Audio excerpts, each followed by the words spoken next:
Welcome to Monk's Temple. Have you ever noticed, in the quiet space between tasks, a certain kind of silence? Not an empty silence, but a full one. It's the silence in a forest just after a bird stops singing, where the echo of the note hangs in the air and becomes part of the stillness. Or the silence in a room when you first wake, before the story of the day begins. That silence isn't an absence. It's a presence. It's your native state. And everything else. The thoughts, the plans, the memories, the worries, is like that bird's song, beautiful, temporary, and arising from that silence, to eventually return to it. So much of our lives is spent listening only to the song, and forgetting the silence from which it came. We get so captivated by the melody and the lyrics of our thinking that we lose our home in the quiet. We become tourists in our own minds, fascinated by the sights and sounds, but feeling a deep, unnameable longing for a place to rest. That place is here. It has always been here. In this breath. In this sensation. In this awareness that is reading these words. You haven't lost it. You've just been looking in the wrong direction, out at the world of thoughts, instead of back at the one who is looking. Tonight, we're turning around. We're coming home. To the silent, spacious awareness that is you. I'm so glad you found your way here. If you feel called to, let us know in the comments where you're joining from. It's beautiful to know we're sitting together, all across the world. Find a comfortable position. Let your body be supported by the chair, the floor, the bed. Let your eyes grow soft, or let them close. There's nothing you need to do right now. Nothing to fix. No state to achieve. Just let yourself be, exactly as you are. And let's take our first, conscious breath together. Breathing in, a gentle reception of the moment. And breathing out, a soft release of any effort. Let's begin. To start our exploration, I want to tell you a story. It's not from an ancient text, but from a very modern place, a skyscraper in Seoul. A friend of mine, a software engineer, worked on the 40th floor. His office was a glass box with a breathtaking, panoramic view of the city and the mountains beyond. But he told me he never saw it. His desk faced the interior, his back to the windows. His world was his 3 glowing screens, lines of code, and the frantic pulse of digital communication. One evening, working late, a citywide power outage plunged the building into darkness. The hum of servers died. The screens went black. Annoyed, he stood up, and for the first time, turned to look out the window. What he saw stole his breath. Without the interior lights reflecting in the glass, the window had become perfectly transparent. The city below was a tapestry of countless tiny lights, like an inverted starfield. The mountains were dark silhouettes against a deep indigo sky. A slow, silent river of car lights flowed through the avenues. He said he stood there for an hour, just watching. He had worked in that room for 3 years and had never truly seen the view. He'd been facing the wrong way. Our minds are like that office. We spend our days facing inward, toward the glowing screens of our thoughts, our plans, our analyses, our rehearsed conversations, our endless streams of judgment and commentary. And because our attention is glued to those interior lights, the world outside, the vast, peaceful awareness that is our true nature, becomes just a blurry reflection in the glass. We think the reflection is all there is. The practice of peace isn't about smashing the screens or condemning the work. It's about remembering, now and then, to turn around. To allow the interior lights to dim, just for a moment. To let the glass become clear, and to remember the view that was never not there. The view is your birthright. The awareness that is reading this is that view. If this idea of turning from the reflection to the view resonates with you, consider subscribing to Monk's Temple. By subscribing, you plant a flag in this ground of remembrance. It's a way of telling yourself, this matters. I want to find my way back here. It helps this space grow, and it reminds you that this door is always open. Now, let's explore what it means to turn around. Usually, we think of our mind as a kind of container, a room we're inside of, filled with our furniture of memories and beliefs. But what if that's not quite right? What if your mind is less like a room and more like the central plaza of a great, ancient city? Imagine the Plaza Mayor in Madrid, or Jima el Fna in Marrakesh. As night falls, the space comes alive. Storytellers gather circles of listeners. Musicians play from different corners, their melodies weaving and clashing. Vendors call out. The smell of spices and grilling food fills the air. There are dancers, children laughing, couples talking quietly on benches. It's a carnival of human experience. Now, who are you in this plaza? For most of our lives, we believe we are one of the characters.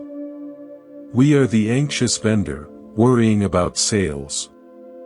I am stressed. We are the captivated listener, lost in a tale. I am engrossed. We are the musician, pouring our heart into a song. I am passionate. We get so completely absorbed in our role that we forget we are also the plaza itself. The wide, open, cobblestone space that holds all of it. The plaza doesn't get nervous about the vendor's sales. It doesn't get sad when the story ends. It doesn't cling to one melody over another.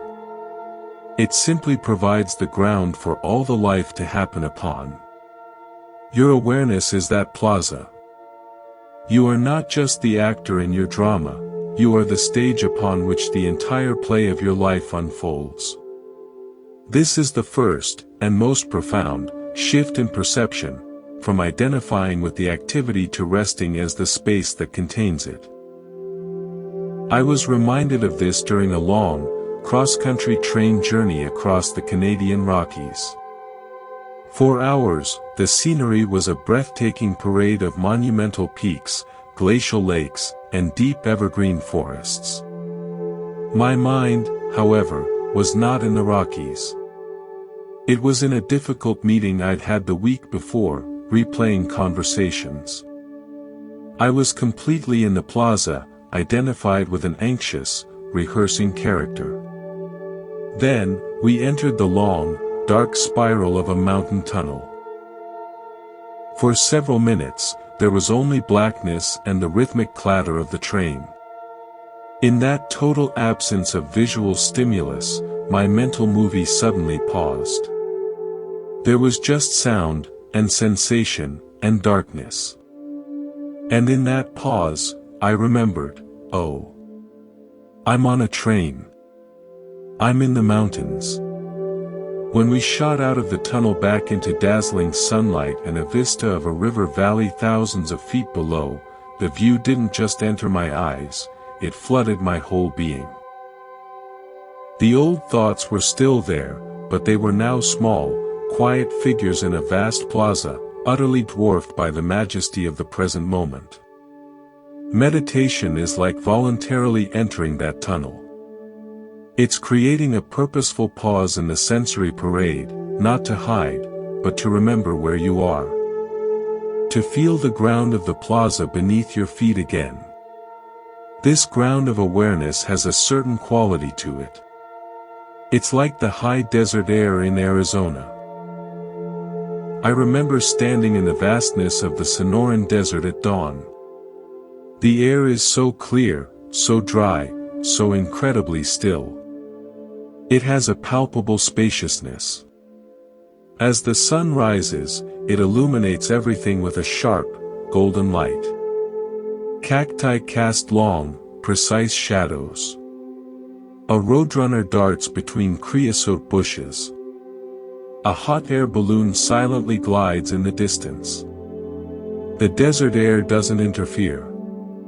It doesn't hold on to the heat of the day or the chill of the night.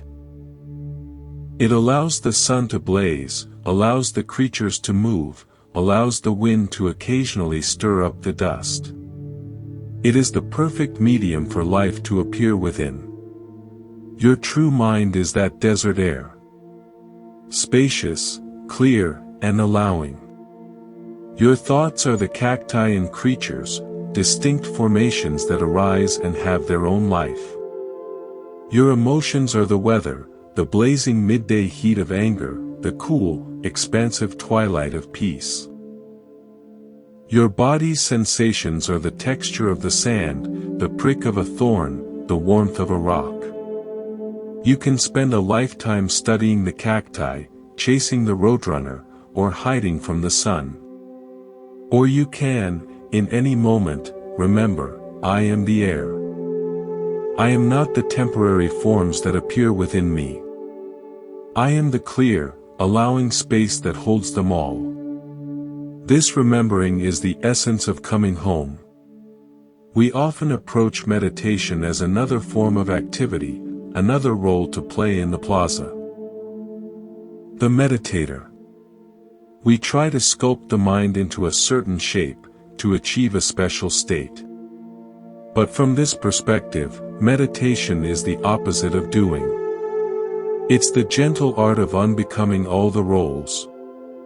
It's the willingness to stop being the vendor, the musician, the storyteller, and to simply rest as the plaza. A role has rules, goals, and failures. The plaza just is. It is already complete. When you sit to practice, you are not trying to become a better actor. You are practicing being the stage. Let's try it now. For the next few minutes, let this just be an experiment in being the plaza, the desert air. Gently bring your attention to your breath. Don't control it. Just notice it. Feel the cool stream of air entering your nostrils or mouth. Feel the slight pause. Feel the warmer stream leaving. Your breath is like a gentle breeze moving through the spaciousness of your awareness. Now, let your awareness expand. Become aware of sounds. The distant sound of traffic, or a plane overhead. The hum of a fan. The sound of my voice. Don't name them or follow them. Just let the sounds be like the music from different corners of the plaza. They appear, they play their notes, they fade away. Now, include the sensations in your body. The weight of your body where it meets the surface supporting you. The subtle feeling of your clothes on your skin. Perhaps a warmth in your hands, or a tension in your shoulders. Feel these not as problems, but as simple textures, like the feel of cobblestones or desert sand within the space of your body. And now, thoughts. See if you can notice the next thought that arises not as my thought, but as a vendor setting up a stall in the plaza. Ah, a thought about tomorrow. That's all. It sets up, it does its business, and eventually, it packs up and leaves. You are the plaza, aware of the breeze, the music, the textures, the vendors. You are not any of these things. You are the aware space in which they all come and go. Rest here, as the space, for the next few breaths. Of course, this is unfamiliar. We have spent a lifetime believing we are the vendor. The moment a worried thought sets up its stall, we think, that's me. I am worried. And we rush over, invest in its goods, and get lost in its drama. We are no longer the plaza, we are a stressed customer haggling in a corner. This forgetting, this identification, is the root of all our inner struggle. It is what the old texts point to when they speak of suffering, the pervasive sense of unease that comes from believing we are a fragile, separate thing buffeted by an uncontrollable world. I learned about the mechanics of this not from philosophy, but from a watchmaker in a tiny shop in the Alps. I brought him an old pocket watch that had belonged to my grandfather, its mechanism frozen. He opened the case with delicate tools, peering inside with a magnifying lens. "The problem is never time," he said softly, his accent thick. "Time is flowing. The problem is always here, in the relationship." He pointed to a tiny gear, its teeth gummed with old, crystallized oil. "This one cannot turn freely. It holds on. It resists the movement of the one next to it. So the whole conversation stops." He cleaned the gear with a microscopic brush. "Each piece must be precise, yes. But it must also be free. It must engage, but not cling." Then, he smiled, as the tiny gears began to turn again with a soft, liquid tick, then time dances. Our suffering is like that. It's rarely about the event itself, the flow of time. It's about the internal gears of our thoughts and reactions, gummed up with the old oil of habit, clinging and resisting. We try to stop time or force it, and the whole mechanism seizes. The art of peace is learning to clean the gears with the gentle solvent of awareness, so our inner mechanism can engage with life freely, precisely, and dance again. This free engagement requires us to deeply understand the most basic law of the dance: everything is in motion. The Pali word is anicca, impermanence. We nod our heads. We know things change. But we live as if we are the exception. We experience a moment of perfect contentment and whisper to the universe, "Freeze this frame." We are gripped by a moment of sharp pain and plead, "Make it stop." We are in a constant, silent argument with the fundamental nature of reality, which is flow. I saw a breathtaking cultural embrace of this truth in Mongolia. I stayed with a nomadic family on the steppe. Their entire life was a lesson in impermanence. Their home was a gur, a circular felt tent they could dismantle, pack onto camels, and move in a few hours. They followed the grass and the water with their herds. They owned little that couldn't travel. One evening, the grandmother, her face a map of sun and wind, was teaching a little girl to make a traditional felt doll. The doll was beautiful, intricate. When it was finished, the little girl hugged it tightly. The grandmother said something in Mongolian, and the father translated. She says, "Love it now. Tomorrow, the dog may carry it away, or it may be lost in the grass. Its beauty is in your holding it now, not in your keeping it forever." There was no sadness in her voice, only a profound, sturdy realism. They did not love their jares, their animals, or each other less because they knew nothing was permanent. They loved with a fierce, present tense intensity precisely because they knew. This is wisdom. Can we bring this to our inner world? To hold a joyful feeling like that felt doll, appreciating its texture, its color, its warmth in this moment, without the silent demand that it never leave our hands. To see a painful feeling as a storm on the step, knowing it will rage, and knowing with equal certainty that it will pass, revealing the vast sky once more. The mind, however, has a different habit. It takes the felt doll and imagines a whole lineage of dolls, a museum to house them, and a tragedy if one is lost. It takes a single raindrop from the storm and imagines a permanent flood. This tendency is what some call mental proliferation. The chain reaction where one thought sparks 10, which spark 100, until we are lost in a forest of our own making, far from the simple step of the present. Let me share a personal story of this. Once, while hiking, I took a wrong turn and found myself on an unmarked trail. The initial feeling was a small spike of disorientation, a single, momentary cloud. But my mind got busy. "You're lost," became, "You'll run out of water," which became, "You'll have to spend the night out here," which spiraled into vivid images of hypothermia and search parties. My heart raced, my breath grew shallow.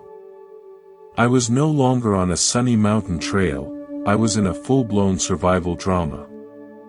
Then, I forced myself to stop. I planted my feet. I looked around. I saw a distinctive rock formation I had passed earlier.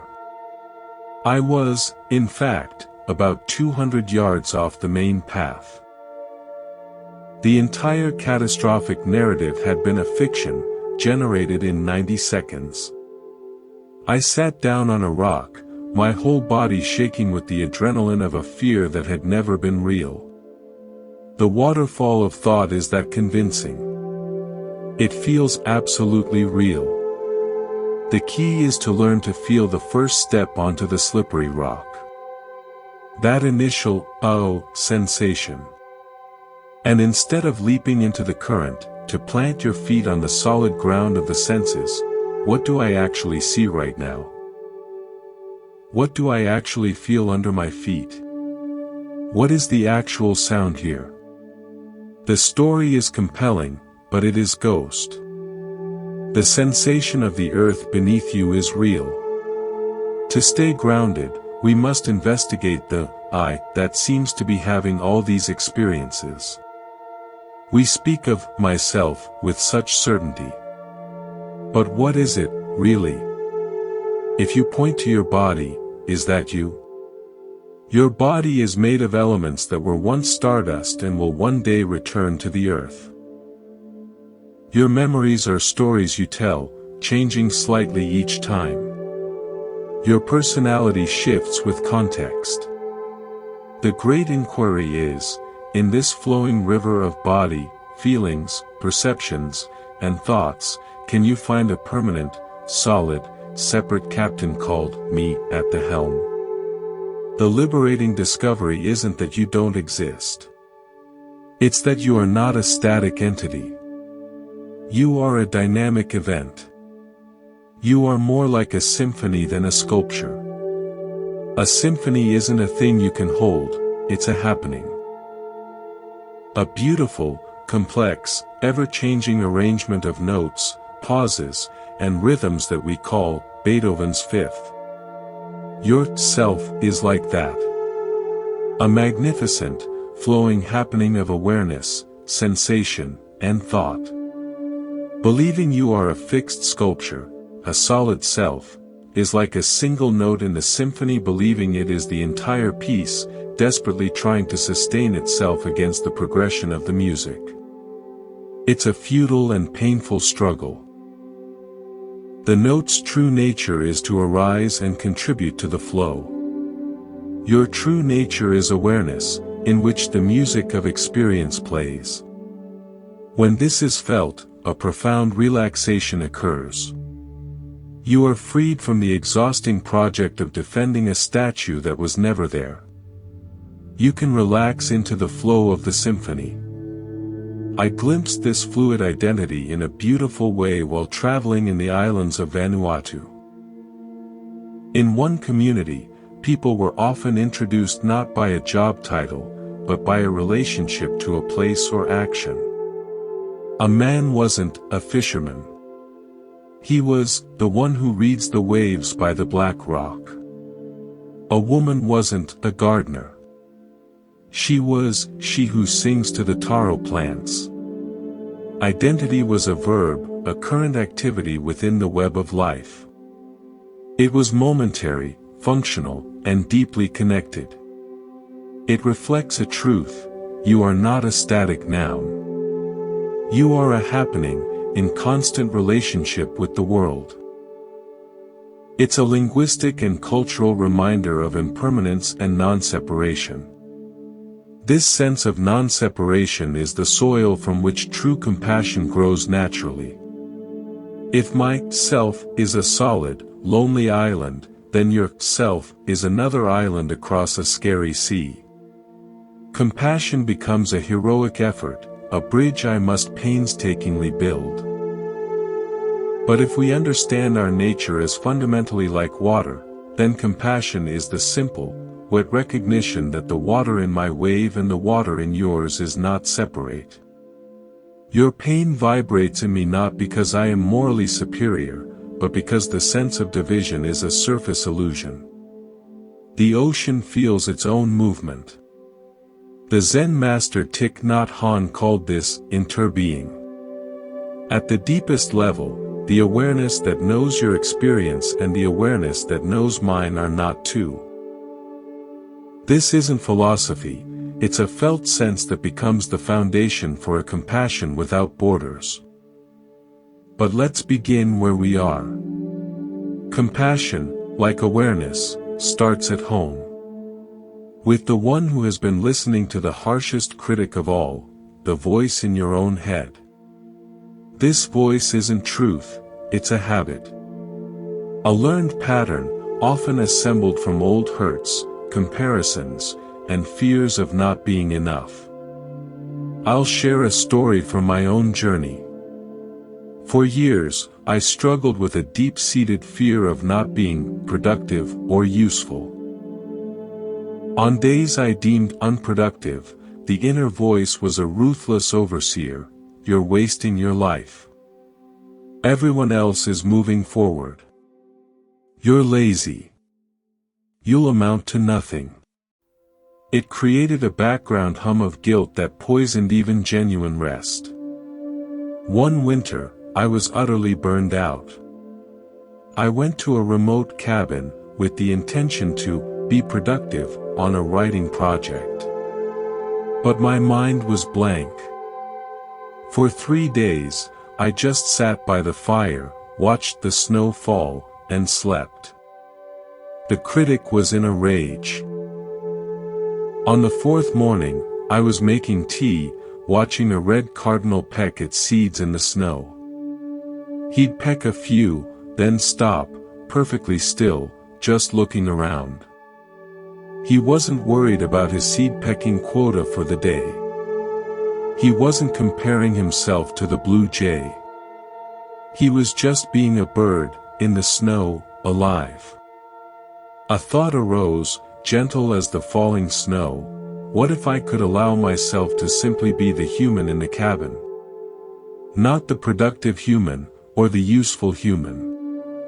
Just the human. Breathing. Watching the snow.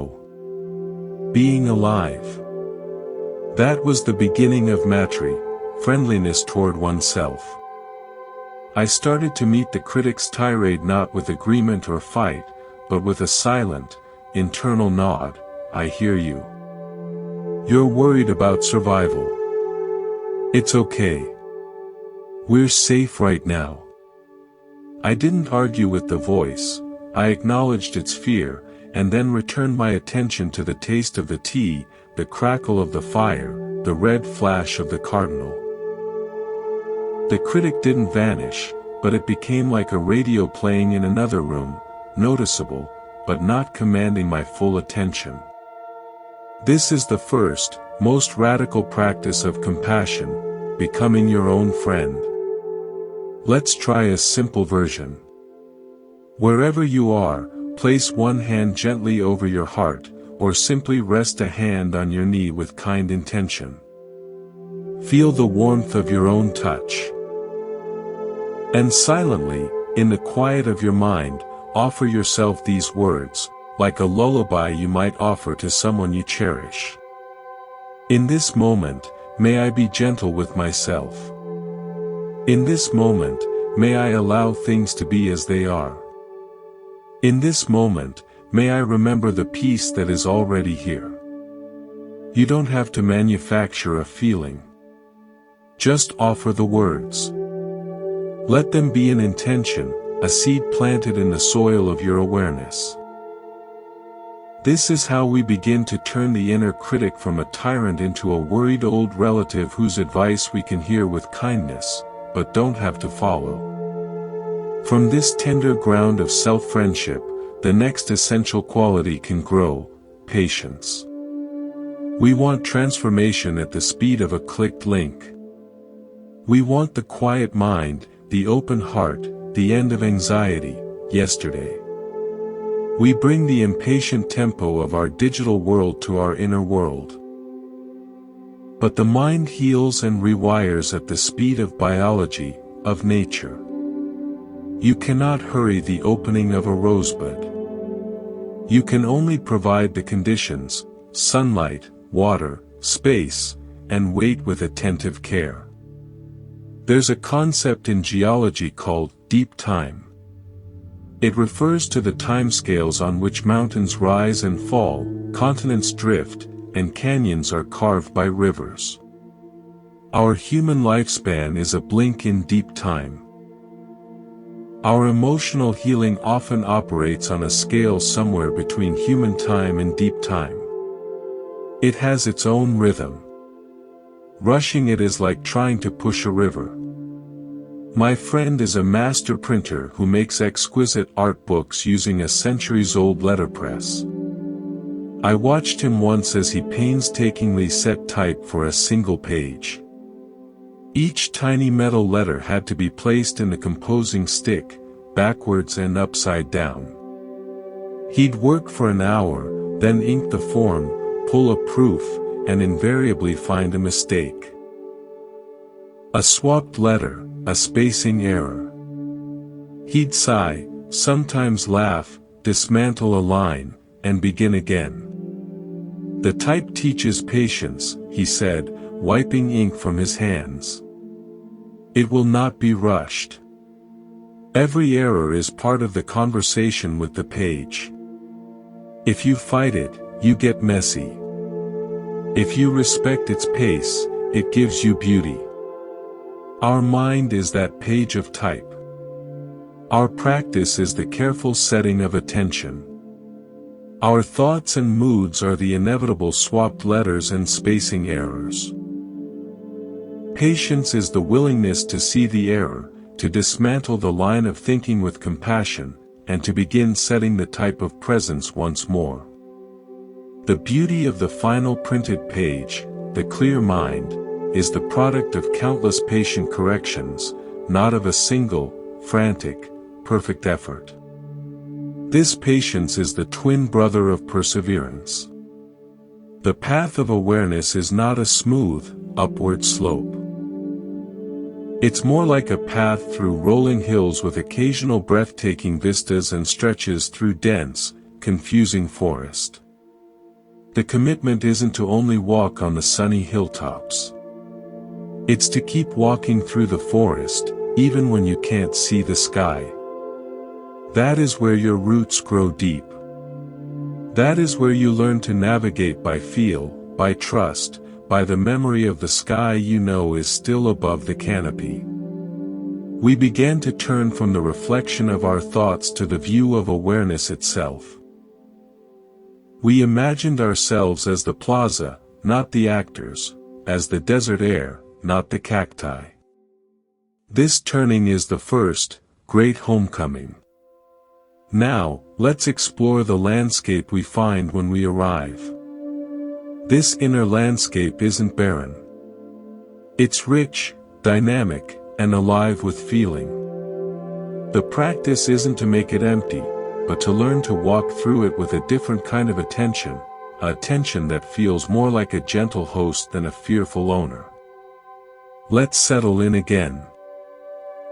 Wherever you are, allow your posture to be one of dignified ease. You are not slouching toward sleep, nor are you rigid with alertness. Find that middle way, where the body can be both relaxed and awake. Let your hands rest softly. Let your face, your jaw, your eyelids soften. Feel the breath moving on its own. And as you listen, imagine you are not just hearing words, but that you are being invited to walk through a vast, inner terrain in the company of a friendly guide. There's no destination. The walking itself is the point. Often, we think of difficult emotions, anxiety, sadness, anger, as invaders. As enemies that have breached the gates of our peaceful citadel. We build walls against them. We fight them. We wish they would leave. But what if they aren't enemies at all? What if they are more like weather systems that move through the territory of your heart? I remember being caught in a sudden, magnificent thunderstorm while hiking in the hill country of Sri Lanka. One moment the sky was clear, the next, purple-black clouds boiled over the ridges. The wind whipped the trees. Then came the rain, not a gentle drizzle, but a torrential, deafening downpour that turned paths into streams. There was no building to run to. All I could do was stand under the relative shelter of a large tree, my rain jacket pulled tight, and watch. The storm was furious, powerful, and utterly impersonal. It wasn't attacking me. It was simply expressing its nature. After 20 minutes, it moved on as quickly as it came. The sun broke through, steaming rose off the leaves, and 1,000 frogs began to sing from the newly filled pools. The storm hadn't damaged the landscape, it had drenched it, charged it, made it more vividly alive. Your emotions are like that storm. They are powerful, temporary weather patterns in the climate of your being. Anger is a hot, dry wind. Grief is a slow, soaking rain. Anxiety is an electrical charge in the air before a storm. When we believe we are the storm, I am angry, I am sad, I am anxious, we feel like we are being destroyed. But when we can remember we are the whole landscape, the hills, the valleys, the sky that holds the weather, we can find a place of stillness within the tumult. We can put on our metaphorical rain jacket of awareness, find shelter under the tree of the breath, and witness the intensity without being washed away. The storm of emotion, when allowed to move through without resistance, often leaves the heart refreshed, clearer, and more fertile than before. This requires a different kind of relationship with feeling. We're often taught to manage or control our emotions. But what if the word manage is all wrong? You don't manage a thunderstorm.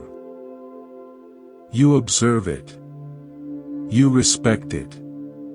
You take sensible precautions. And you learn its patterns. Let me share a story about learning patterns, not from a psychologist, but from a shepherd I met in the Scottish Highlands. He was an old man, tending a flock of rugged, woolly sheep on a steep hillside. I asked him how he kept track of them all, how he managed the flock in such open country. He chuckled. I don't manage them, lad. I know them. That one, he pointed to a ewe with a distinctive black spot. She's adventurous, always leading the others to the cliff edge. That old ram over there, he's grumpy but he's the first to sense a predator. That lamb is skittish, jumps at shadows. He didn't try to change their fundamental natures. He knew them intimately. And because he knew them, he could work with them. A gentle whistle, a particular call, and the flock would move as one, guided by his understanding of their individual tendencies. Our emotions are our flock. We don't need to lock them in a pen or beat them into submission. We need to know them. To sit on our own inner hillside and observe, here comes adventurous anxiety, always leading my thoughts to the cliff edge of worst-case scenarios. There's grumpy resentment, bellowing in the corner. And there's skittish insecurity, jumping at the shadow of a criticism. When you know them by name, by their habits, they lose their power to ambush you. You can work with them. You can whistle the tune of the breath, and gently guide the flock of your heart back to a safer pasture. The pasture of the present moment is always available. But we are often dragged from it by a powerful force, memory. Memory is a beautiful and treacherous thing. It allows us to learn, to love, to have a sense of continuity. But it also traps us in museums of the past. I once visited the Hermitage Museum in St. Petersburg. It's one of the largest and oldest museums in the world, room after room of unimaginable treasures, Rembrandts, Da Vinci's, golden relics, ancient sculptures. After several hours, I experienced what they call museum fatigue. My eyes glazed over. The sheer weight of history, of frozen beauty, became oppressive. I longed for a window, for a glimpse of the living Neva River outside, for the smell of the air. Our minds can become like that museum. We curate halls of past hurts, the gallery of old insults. We preserve wings of past joys under glass, the chapel of lost love. We walk these halls constantly, living among relics, and wonder why we feel so heavy, so disconnected from the vibrant, messy, alive present moment which is flowing like a river just outside the walls. The practice is to step out of the museum. Not to burn it down, those experiences are part of your story, but to remember you are not a curator. You are a living being, and your true place is in the fresh air of now. Let's practice stepping out. Right now, notice a sensation that is happening in this moment. Perhaps the feeling of your tongue in your mouth. Or the temperature of the air on your skin. Or the precise sound occurring as you hear this word. This is the river outside the museum. It's immediate, sensate, and alive. Your memory of 10 minutes ago is already a relic in a hall. This sensation is life itself. Rest here for a few breaths, by the river of the present. Of course, the mind loves its museum. It's familiar. It feels substantial. The present moment can feel fleeting, insubstantial.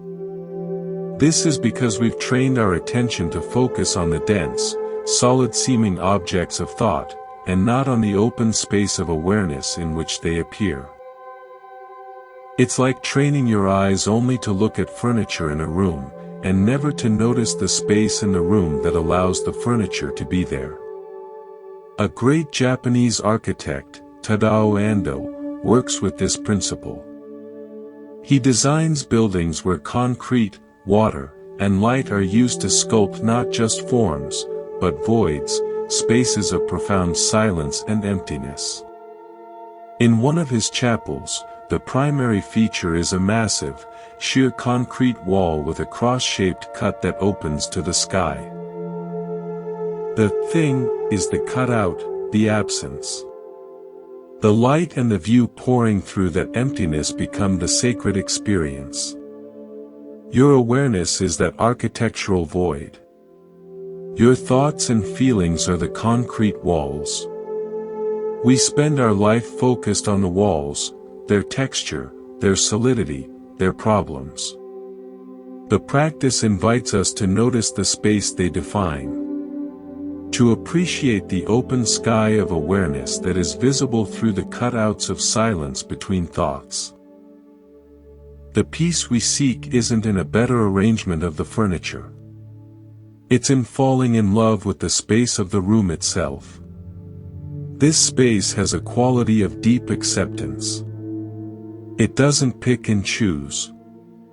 The sky holds both the blinding sun and the darkest storm cloud with equal impartiality. The plaza allows both the joyful wedding procession and the solemn funeral. We, however, are consummate pickers and choosers. We want the sunshine and reject the rain. This constant selection, this craving for one experience and aversion to another, is the engine of our suffering. The ancient maps call this tanha, thirst. It's the thirsty reaching for pleasure and the thirsty pushing away of pain. I saw a beautiful analogy for ending this struggle in an unlikely place, a professional kitchen in Bangkok. I was allowed to watch a master chef prepare a complex Thai curry paste. She had a giant stone mortar and pestle. Into it went fiery bird's eye chilies, pungent shrimp paste, sharp lemongrass, sweet palm sugar, and acidic lime zest. Individually, some of these ingredients were almost unbearable. The shrimp paste alone could clear a room. But she began to grind them together with a rhythmic, patient motion. She didn't stop when she encountered the bitter galangal. She didn't scoop out the chili seeds. She kept grinding, incorporating everything. And over 20 minutes of steady, patient work, something alchemical happened. The harsh, separate notes began to disappear. They melded into a singular, deep, complex, and fantastically aromatic paste. No single ingredient dominated, all had surrendered to create a new, harmonious whole. Our life experience is like that mortar. We are handed bitter moments, sharp pains, sweet joys, and fiery challenges. Our habitual reaction is to try to spit out the bitter and hoard the sweet. But the wisdom of equanimity is to be the patient chef. To take all of it, the loss, the gain, the praise, the blame, into the mortar of our mindful awareness. To grind it with the pestle of patient attention, not rejecting any part. Over time, this very process of inclusive awareness creates a wholeness, a depth of soul, where the sharp edges of separate, good, and bad experiences soften and blend into the rich, complex, and uniquely flavorful paste of a life fully lived. This doesn't mean we become passive. The chef was actively engaged in the grinding. It means our activity shifts from fighting the ingredients to skillfully blending them. How do we develop this skill? We train the most fundamental tool we have, our attention. This training is called meditation, but that word can feel heavy. Think of it instead as familiarization. You are familiarizing yourself with the nature of your own mind. You are becoming the shepherd who knows his flock, the architect who appreciates the void, the chef who understands how flavors blend. The simplest door into this familiarization is the breath. Your breath is a bridge. It bridges the conscious and the unconscious, the voluntary and the involuntary. It's always with you, a constant rhythm in the ever-changing stream of your life. Let's walk across that bridge together now. For the next few minutes, let everything else be secondary. Let your full attention rest on the feeling of breathing. Don't visualize it. Don't think about it. Feel it. The coolness at the tip of the nostrils on the in-breath. The slight warmth on the out-breath. Or the rise and fall of your abdomen. Pick one anchor point and stay with it. Your mind will leave. It will wander into the past, leap into the future, get lost in a story. This is not a mistake. This is the mind being itself. The magic is not in having a mind that doesn't wander. The magic is in developing the kindness to notice it has wandered, and the gentleness to escort it back. Each time you notice and return, you are doing a rep of mental kindness. You are strengthening the muscle of mindful choice. You are not failing, you are succeeding at the central task, noticing. I learned about the power of this simple return from a master calligrapher in Kyoto. He was demonstrating the painting of the Enso, the Zen circle that symbolizes enlightenment, the universe, emptiness. He dipped a huge brush in ink, centered himself, and in one fluid, fearless motion, swept the brush across the rice paper, creating a perfect, incomplete circle. Then he did it again. And again. I asked him, "How do you know when it's right?" He said, "The circle is never perfect. The practice is in the return to center before the stroke. My whole life is in that return. If my mind is distracted, the circle wobbles. If I am centered, the circle has life, even with its imperfections." He wasn't attached to the product, the circle on the paper. He was devoted to the process, the return to center. Our meditation is like that. The quality of our sit isn't measured by how peaceful we felt or how few thoughts we had. It's measured by the sincerity of our return to the breath, to the center, each time we notice we have drifted. That return is the stroke of the brush that paints the circle of a conscious life. As we practice this return, we start to see the content of our wandering more clearly. And we'll notice a particular, persistent story, the story of me. This narrative is the most compelling exhibit in our mental museum. It's an epic tale with a hero, you, sometimes a victim or a villain, a plot, your life, and themes, your struggles and triumphs. We are so engrossed in this novel that we forget we are also the author, the reader, and the paper it's written on. Let me tell you about a fascinating experience I had in the sensory deprivation tanks often used for float therapy. You lie in warm, salt-saturated water in pitch blackness and silence, devoid of external sensory input. The first thing that happens is your mind, deprived of its usual stimuli, turns up the volume on its internal movie. The story of me plays in vivid detail. But after a while, something shifts. You start to notice the spaces between the thoughts. The silence underneath the narration. And then, you might have the odd sensation of not knowing where you end and the warm, weightless water begins. The boundaries of the body story soften. You are just awareness, floating in awareness. It's a direct experience of being the paper, not just the words printed on it. You are the awareness in which the story of me is being told. This is a glimpse of what the teachings point to with anatta, not self. It's not a nihilistic denial of your personality or history. It's a liberating recognition that you are fundamentally the aware space, not the temporary forms that dance within it. The story is happening. You are the spacious consciousness that knows the story. From this vantage point, compassion for yourself and others becomes not a duty, but a natural overflow.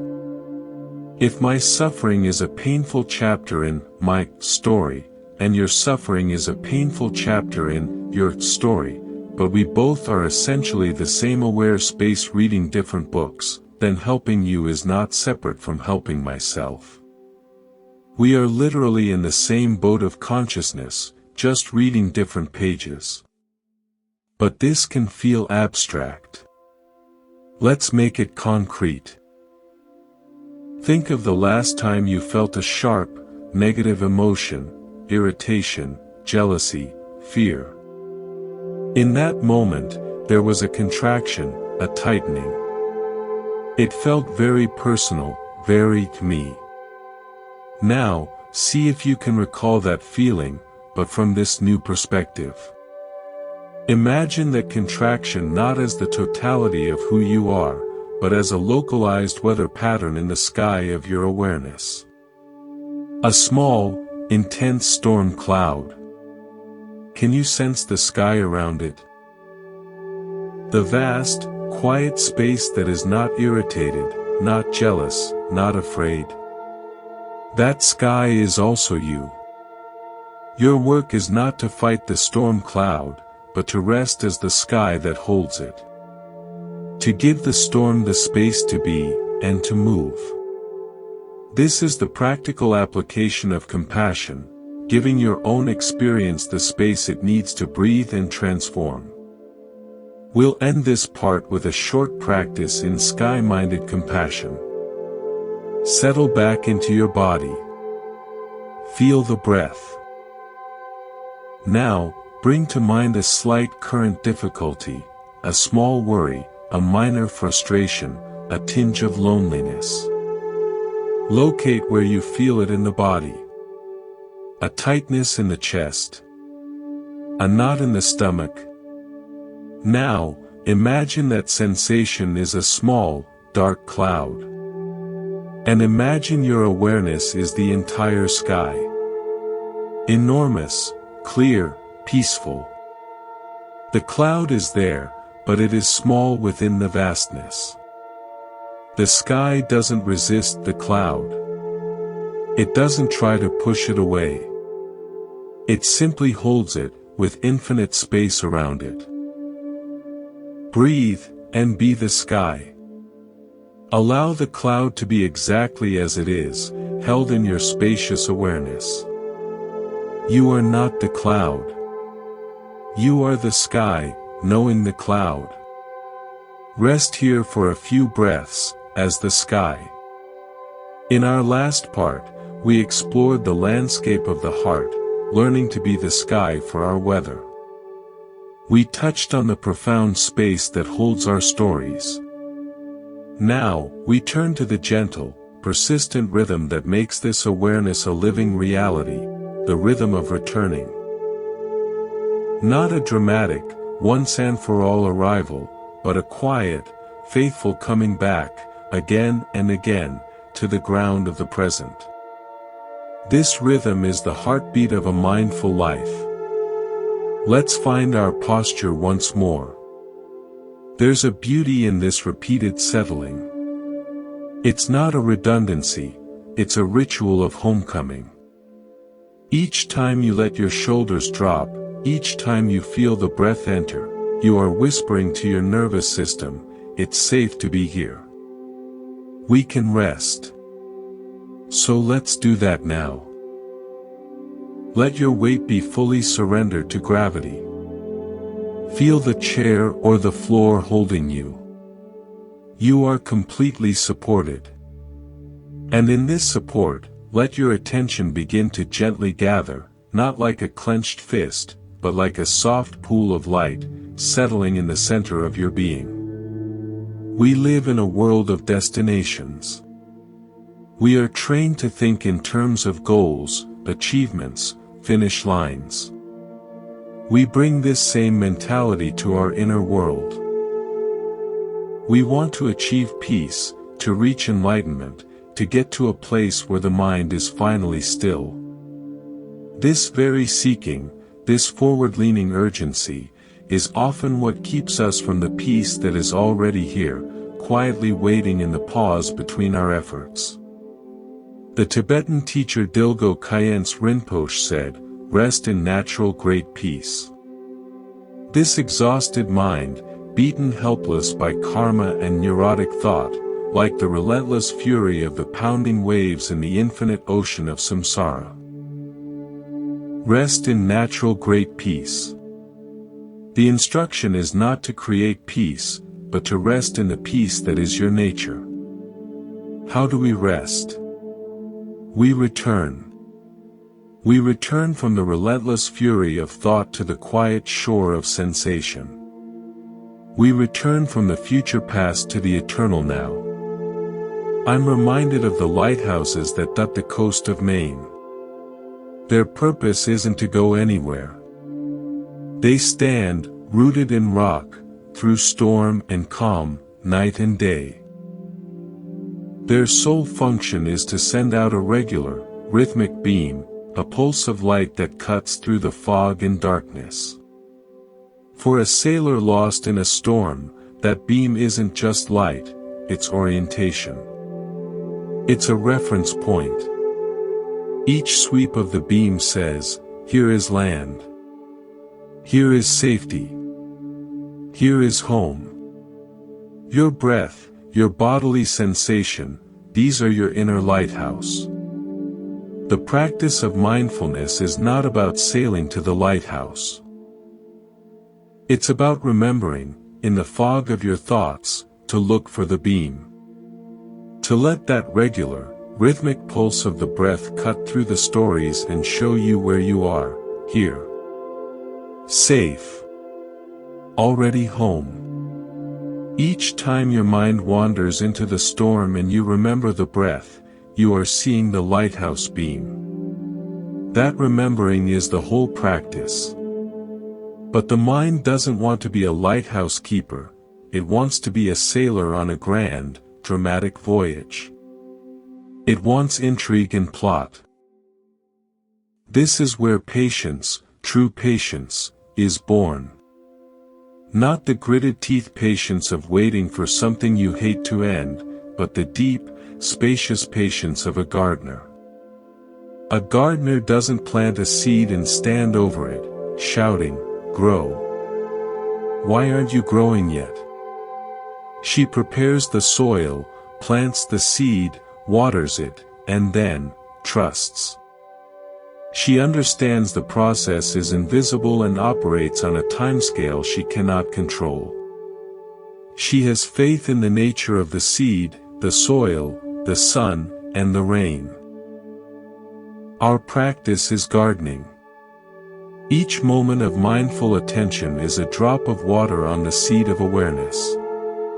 Each gentle return from distraction is a ray of sun.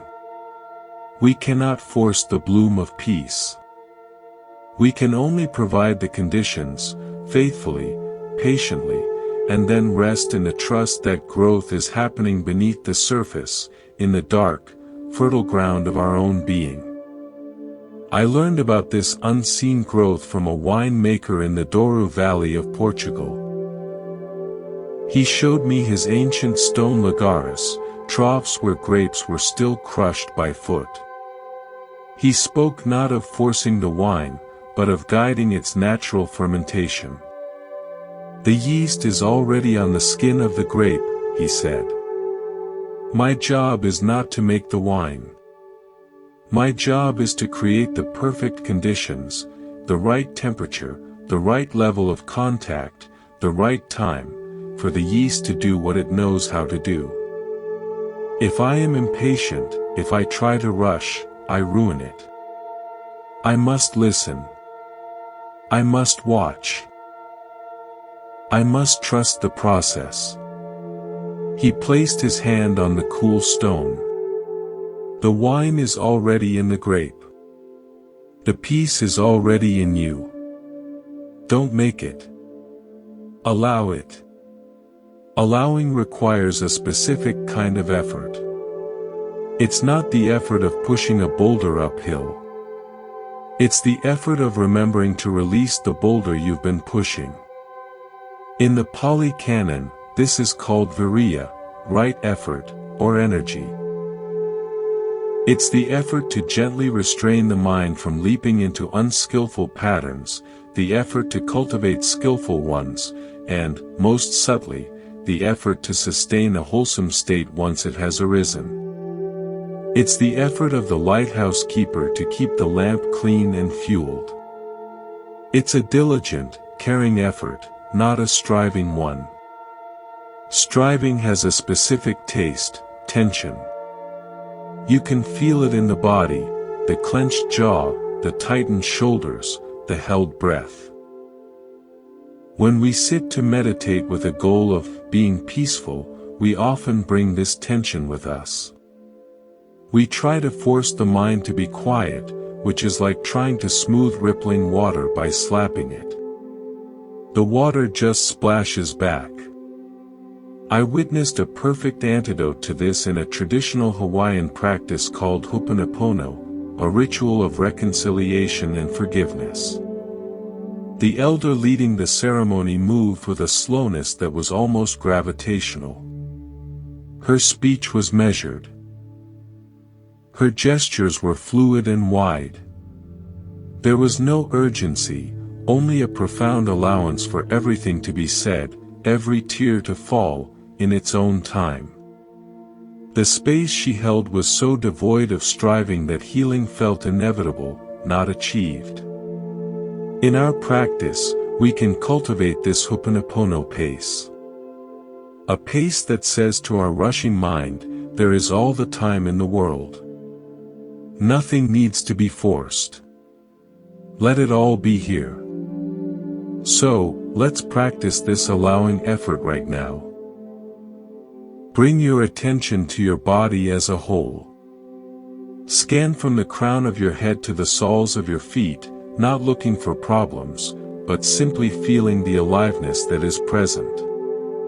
Where you find tension, don't command it to relax. Instead, breathe into that area. Imagine your breath is like warm sunlight, bathing the tension. Don't demand it to change, just offer it warmth and space. Often, the mere act of bringing a kindly attention to tension, without an agenda, allows it to soften on its own. This is right effort, the effort to bring a compassionate presence to what is, rather than the effort to make it something else. As we learn this allowing, we encounter the mind's most basic habit, distraction. We call it the monkey mind, but that can make it sound mischievous and fun. Sometimes it feels more feral. I think of it as the puppy mind. You sit down to train the puppy of your attention. You say, stay.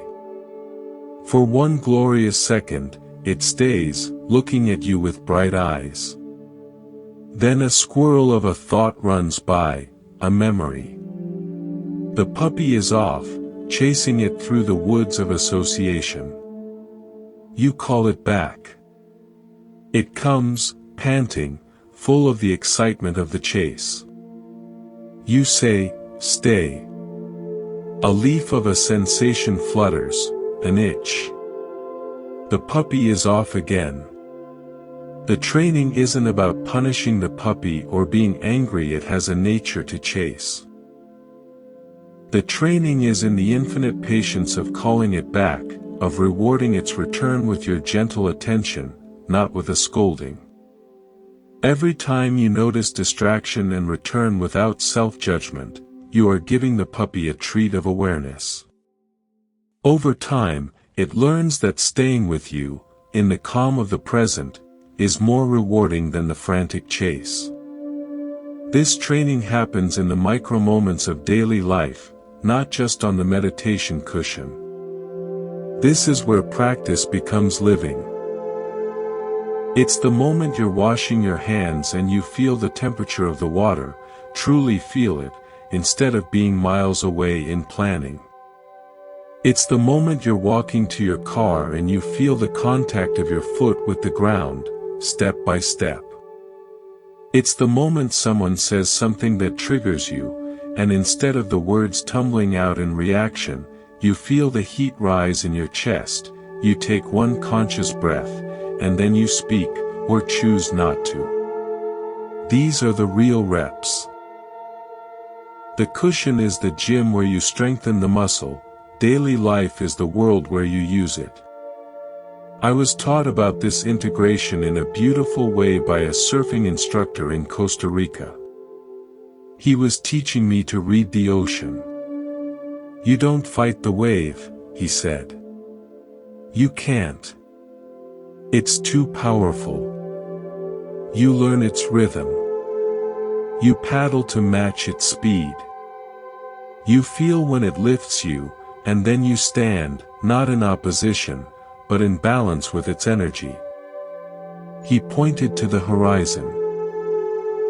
The practice is out there, paddling, feeling, failing. But the integration, he pointed to his head and heart, is in here. It's the calm you keep while the power of the wave is all around you. You take that calm back to your family, to your work. The wave is life. The calm is you. Our mindful pauses throughout the day are like those moments of paddling, finding rhythm, feeling for the lift. They train us to find the calm within the wave of experience. As this integration deepens, we begin to notice a subtle but profound shift in our sense of time. We typically live in psychological time, the linear procession of past, present, and future, with the present being a razor-thin slice we barely inhabit. But there is another experience of time, what we might call depth time or vertical time. This is the timeless now that contains the past as memory and the future as imagination, but is itself fundamentally unchanging. It's the always present. You access it whenever you are fully immersed in a sensation, without mental commentary. The sound of rain. The taste of chocolate. The feeling of a hug. In those moments, the story of past and future falls away, and you are simply here, in the depth of the present.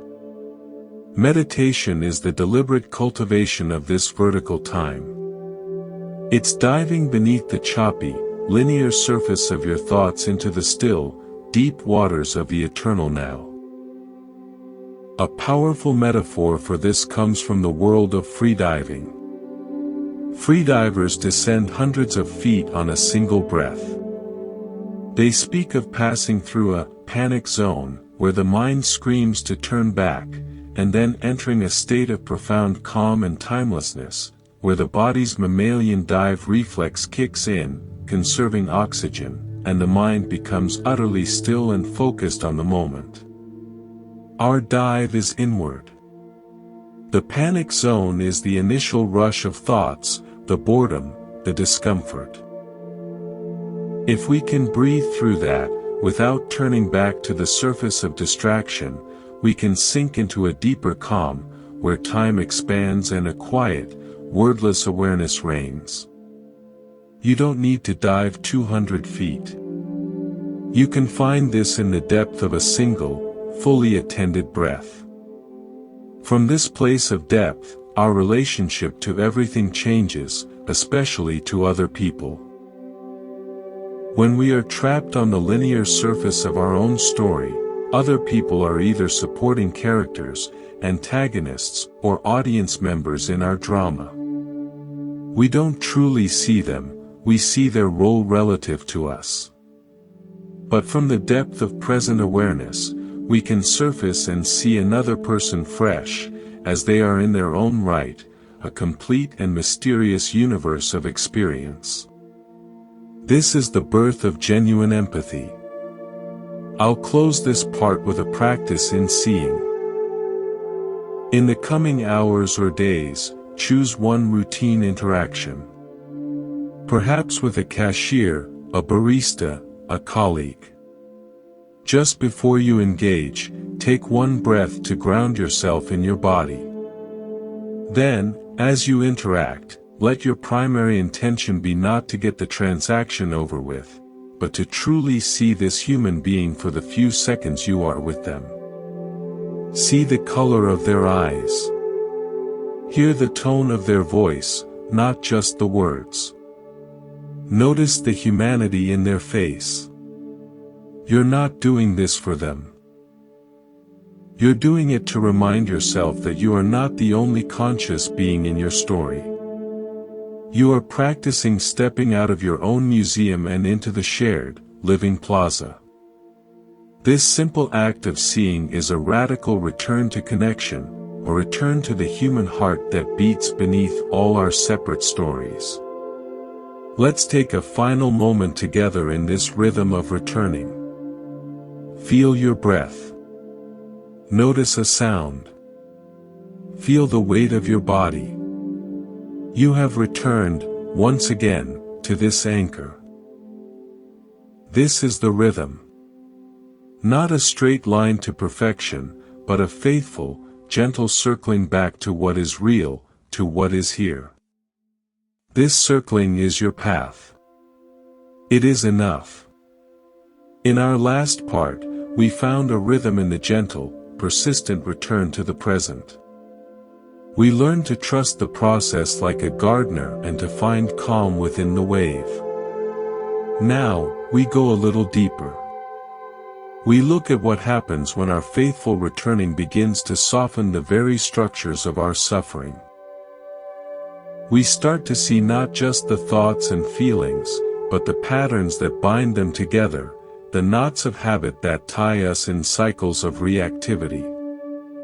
This part is about the gentle, patient unraveling of those knots. Let's settle into our seat of awareness once more. This time, as you feel your body supported, imagine you are not just sitting in a room, but that you are sitting at the very center of your own being. A quiet, still center, like the eye of a hurricane. Around you may swirl the winds of thought, the rain of sensation, but here, at the center, there is a palpable stillness. You don't have to create this stillness. You only have to notice it. It is the natural state of awareness when it is not chasing after its own content. So let's rest here, in the eye of the storm, and simply observe the weather patterns of mind and body as they move around this central point of calm. We all have these knots. A knot of anxiety that tightens the moment we check our email. A knot of unworthiness that cinches when we receive criticism. A knot of anger that forms when a particular family dynamic plays out. These knots are not random. They are sophisticated creations, woven over time from threads of memory, thought, and bodily sensation. A single thread might be a painful memory from childhood. Another thread is the thought, I am not safe. Another is the physical sensation of tightness in the throat. Over years, these threads get braided together so tightly that a single trigger, a tone of voice, a certain look, pulls the whole knot tight, and we are instantly constricted, reacting from a place that feels ancient and automatic. The spiritual path is not about cutting these knots with the sword of willpower. That often just creates more frayed ends and a sense of violence. The path is one of patient, mindful unraveling. You find a loose thread, often a bodily sensation. And you gently, without force, begin to follow it, to understand its texture and where it leads. This requires a curiosity that is free of the desire to fix. I witnessed the artistry of this kind of unraveling not in a temple, but in a textile conservation studio at the Victoria and Albert Museum in London. A conservator was working on a 17th-century Persian rug, damaged by time and moth. She wasn't rushing. Under a magnifying lamp, with micro-tools, she was painstakingly separating the original threads from the later, damaging repairs. She would tease apart a single knot of old glue or dirt, sometimes taking an hour to free 1 centimeter of the original weave. If you pull, she said, you break the historic thread. The goal is not to make it look new. The goal is to reveal its true condition, to stabilize it, and to let its own beauty, with its age and story, be seen again. Our inner work is conservation, not renovation. We are not trying to make ourselves into a new, perfect rug. We are, with the micro-tools of attention and compassion, gently teasing apart the knots of reactive habit to reveal the original, undamaged weave of our awareness. The goal is to see our true condition, to stabilize it with presence, and to let our own innate beauty, with all its history, be seen, by ourselves. So how do we find a loose thread? It often begins with the body. The knot always has a physical signature. Anxiety might live as a flutter in the solar plexus. Grief as a hollow ache in the chest. Resentment as a hot coil in the belly. When you feel a difficult emotion arise, instead of immediately following the thought story it sponsors, here we go again, this always happens, pause. Drop your attention down out of the head and into the body. Ask, gently, where do I feel this? What are the actual, physical sensations? Is it pressure? Heat? Tingling? Numbness? Just investigate, like a scientist discovering a new phenomenon. Don't try to change it. Just feel its raw, sensory data. This is you, finding the loose thread of sensation. I learned the power of this somatic approach from a trauma therapist who worked with a modality called somatic experiencing. She used a simple metaphor, a snow globe. When we are triggered, our nervous system is like a snow globe that's been shaken violently. The flakes, our thoughts, emotions, sensations, are in a chaotic blizzard. Trying to think your way out, to analyze the flakes, is futile while the globe is still shaking. The first step is to set the globe down. To come to rest.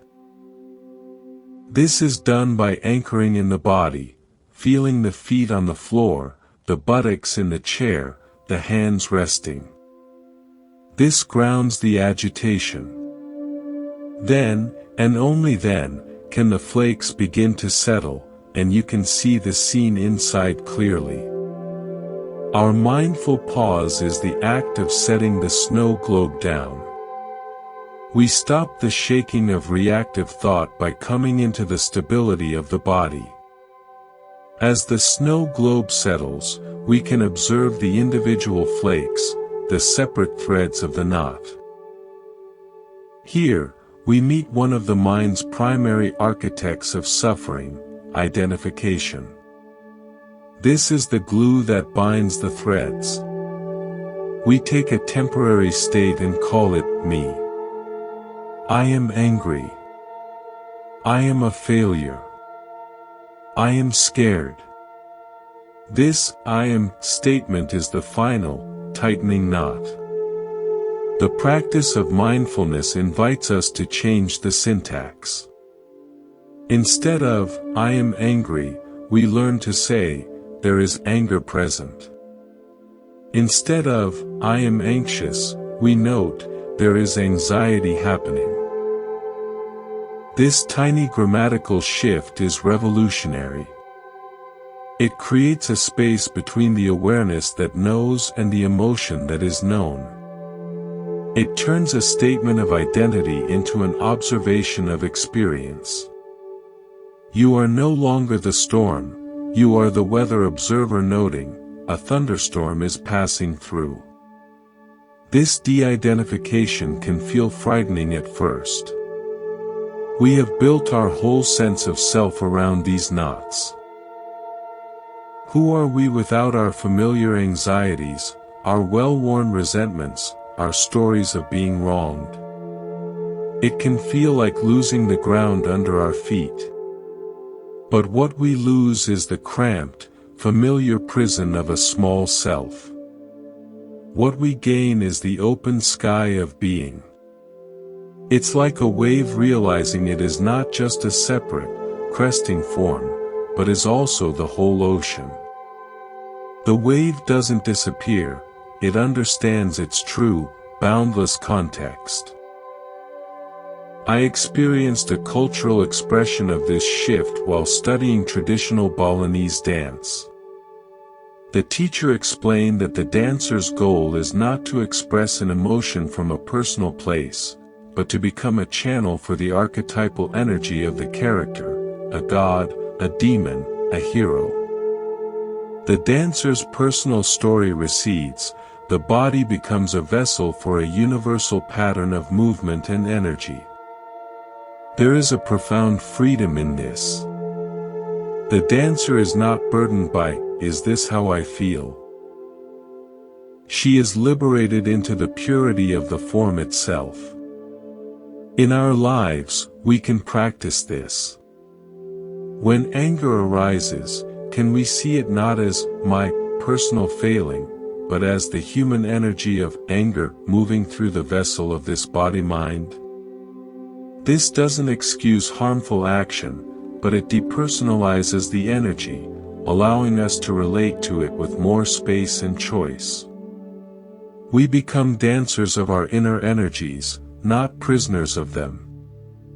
This spacious relationship allows for the deepest healing agent of all: compassion. But now, compassion is not something we do to a knot, it is the very atmosphere in which unraveling occurs. Imagine trying to untangle a delicate necklace with frantic, frustrated fingers. You only tighten the knots. Now imagine doing it with calm, warm, patient hands, in a pool of soft light. The environment itself is part of the solution. Compassion is that warm, patient environment of your own heart. When you meet a knot of shame with curiosity instead of condemnation, you have applied compassion. When you feel the physical pain of anxiety and breathe into it with a whisper of, "It's okay, let me feel you," you have created the conditions for unraveling. Let's practice this now.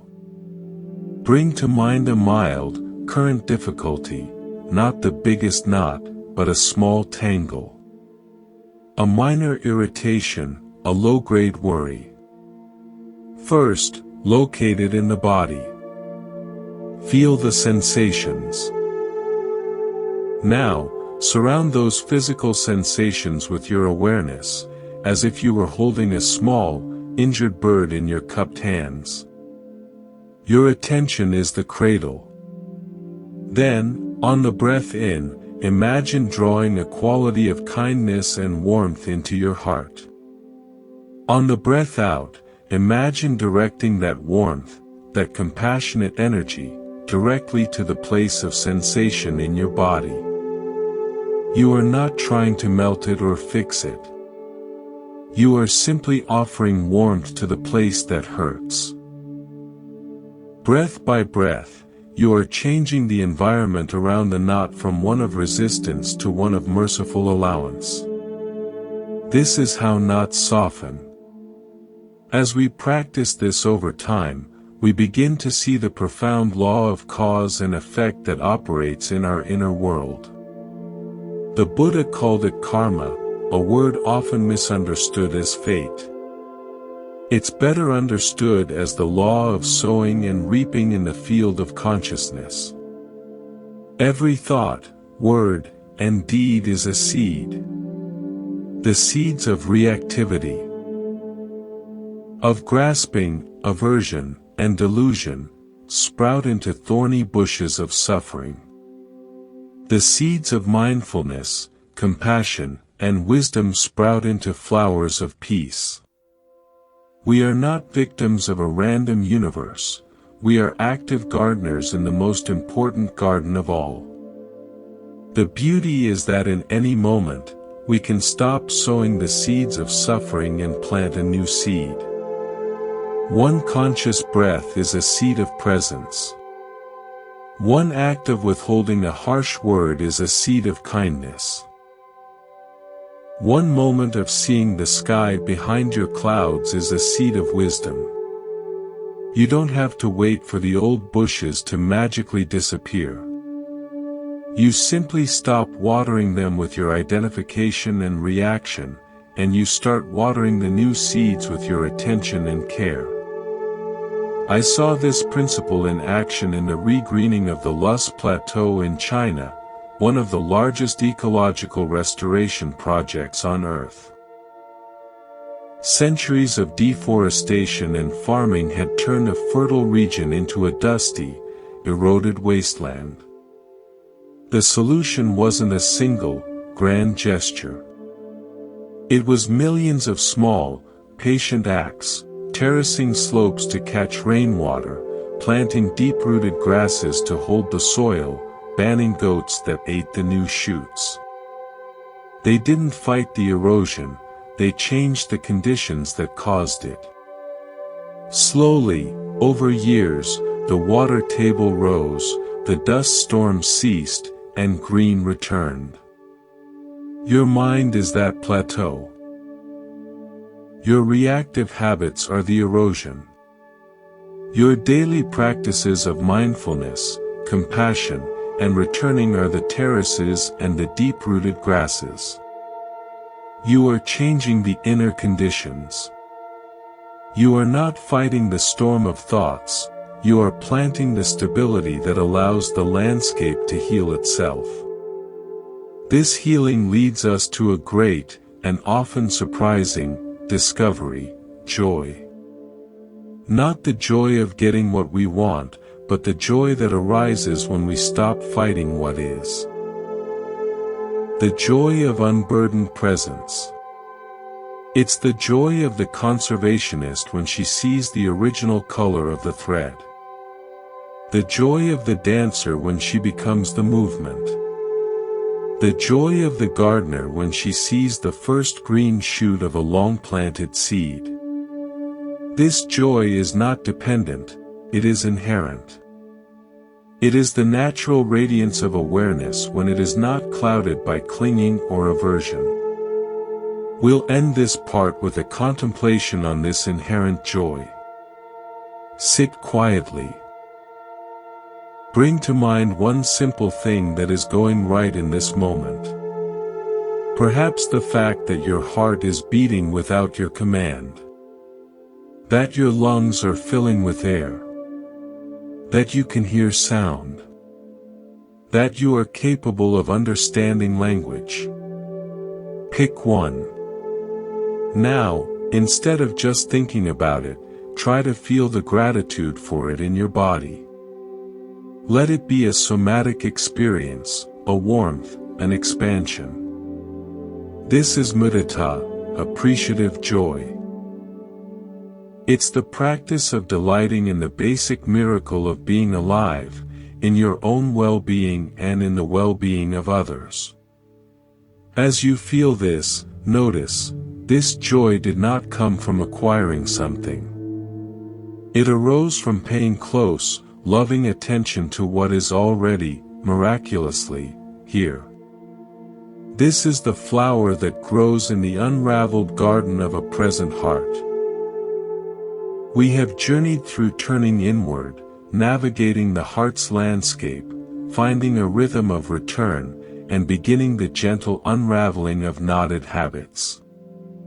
Now, we arrive at a practical question: how do we build a life that supports this remembering? Not just in moments of quiet sitting, but in the busy, demanding flow of our days. This part is about the architecture of presence. Designing the structures of our daily life so that awareness becomes not an occasional visitor, but the foundation upon which everything rests. Let's begin by finding our foundation now. Feel the solid support beneath you. Notice how gravity pulls you down, and how the earth, the floor, the chair, meet that pull with unwavering stability. This is your physical foundation. Now, see if you can feel an inner foundation, a sense of being here, in this body, in this moment, undeniable and simple. No matter what thoughts are passing through, this here-ness remains. Let your awareness rest on this inner foundation, as your body rests on the outer one. We often think of spiritual practice as something we add to our lives, a meditation session here, a mindfulness workshop there. But the most transformative approach is to see it as the foundation upon which we build our lives. Imagine two builders. One builds a beautiful house on sand.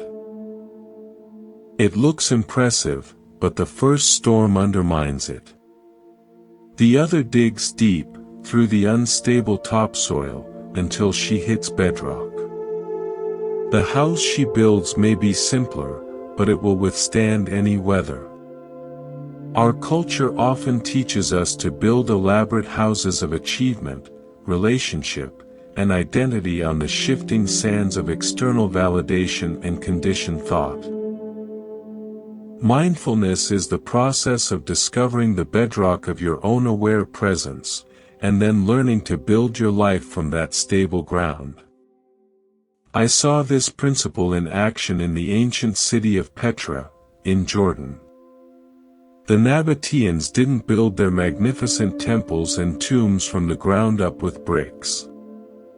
They found great, solid cliffs of rose-red sandstone and carved their structures downward, directly from the living rock. The stability of the mountain itself became the walls and columns of their city. Your practice is similar. You are not trying to construct a fragile temple of peace from the flimsy materials of positive thinking. You are discovering that you are already the mountain, solid, vast, ancient. And from that realization, you carve out the spaces for your life to inhabit, rooms of compassion, halls of patience, courtyards of joy, all hewn from the living rock of your own awareness. The work is one of revelation, not construction. To reveal this bedrock, we need tools. We've spoken of the breath, of bodily sensation, of noting. But one of the most powerful, and most overlooked, tools is our environment. Our surroundings are not neutral. They are a constant conversation with our nervous system. Clutter, noise, and chaos whisper to the ancient parts of our brain, danger. Fret. Scatter. Order, simplicity, and beauty whisper, safety. Peace. Gather. This isn't about aesthetic perfectionism, it's about creating external conditions that support internal calm. It's about becoming the architect of your own sensory world. I learned this not from a minimalist guru, but from a librarian in the famed reading room of the New York Public Library. The space was a cathedral of quiet focus. The high ceilings, the soft light from great lamps, the orderly rows of books, the unspoken rule of silence. It all conspired to pull the mind inward, to concentrate it, to calm its frantic pace. People think they come here for the books, the librarian whispered to me. And they do. But they also come for the space. The space itself holds them still. You can create miniature reading rooms in your own life. A corner with a comfortable chair and a plant. A cleared kitchen table where you eat without screens. The ritual of making your bed each morning. These are not trivial acts of tidiness. They are acts of reverence for your own attention. They are ways of building walls of quiet against the noise of the world, carving out a sanctuary from the living rock of your daily routine. But we cannot live in a silent library forever. The world intrudes. This is where we build the most important architectural feature, the portico, the covered entranceway that serves as a transition between the outer chaos and the inner sanctum. In our daily life, this portico is the pause. The conscious breath before entering your home. The moment of silence in the car before you walk into work. The deliberate setting down of your phone before you engage with your child. These are architectural pauses. They mark a threshold. They say, I am now moving from one quality of awareness to another. Without these porticos, we drag the dust and noise of the world directly into the sacred space of our relationships and our own hearts. Let's build a portico right now. Wherever you are, whatever you were doing before you pressed play, I invite you to create a ritual transition into this listening. Perhaps straighten your posture deliberately. Perhaps place your hands palms up on your knees in a gesture of receptivity. Perhaps take 3 slow, audible breaths, in through the nose, out through the mouth with a sigh. This is your portico. You are crossing the threshold from doing into being. Once we are inside the sanctuary of our own attention, we must learn to furnish it wisely. The primary furniture of the mind is our speech, both internal and external. Our self-talk is the constant interior decoration. Is it harsh, critical, and cluttered with worry? Or is it spacious, kind, and adorned with encouragement? We have the power to refurnish this inner room. This begins with listening. For the next hour, try to notice the tone of your inner voice. Not so much the content, but the tone. Is it impatient? Sarcastic? Fearful? Just notice, without judging the judge. This awareness is the first step in redecorating. External speech is equally powerful. The Buddha included right speech as a critical part of the path. This isn't about political correctness. It's about recognizing that words are actions. They have weight. They build or destroy connection.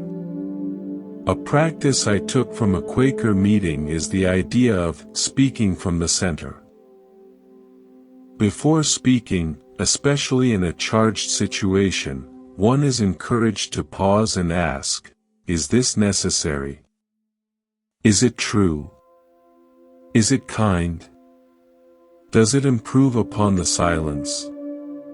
This pause is an architectural column, holding up the roof of mindful communication. It prevents us from littering our relationships with the reactive debris of our unexamined thoughts. All of this mindful architecture, the bedrock, the sanctuary, the portico, the furnishings of speech, requires a master builder, intention. Intention is the blueprint.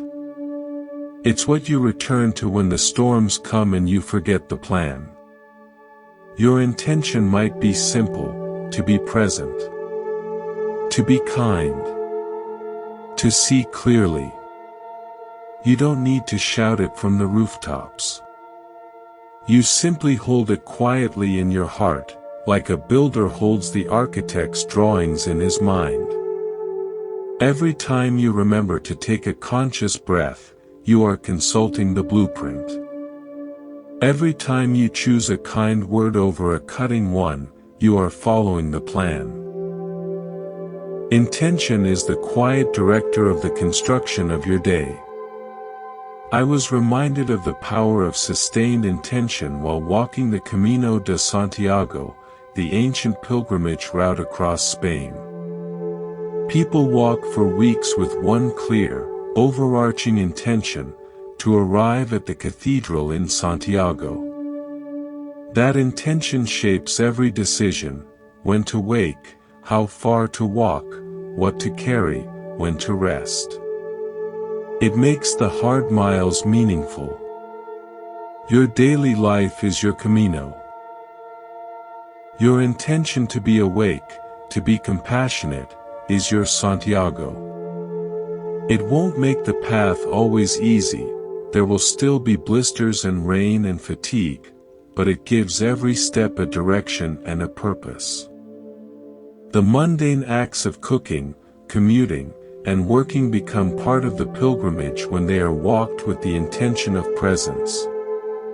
Now, let's bring this architecture into a specific, daily practice: the art of listening. Not just to these words, but to the world. True listening is one of the most profound structures we can build.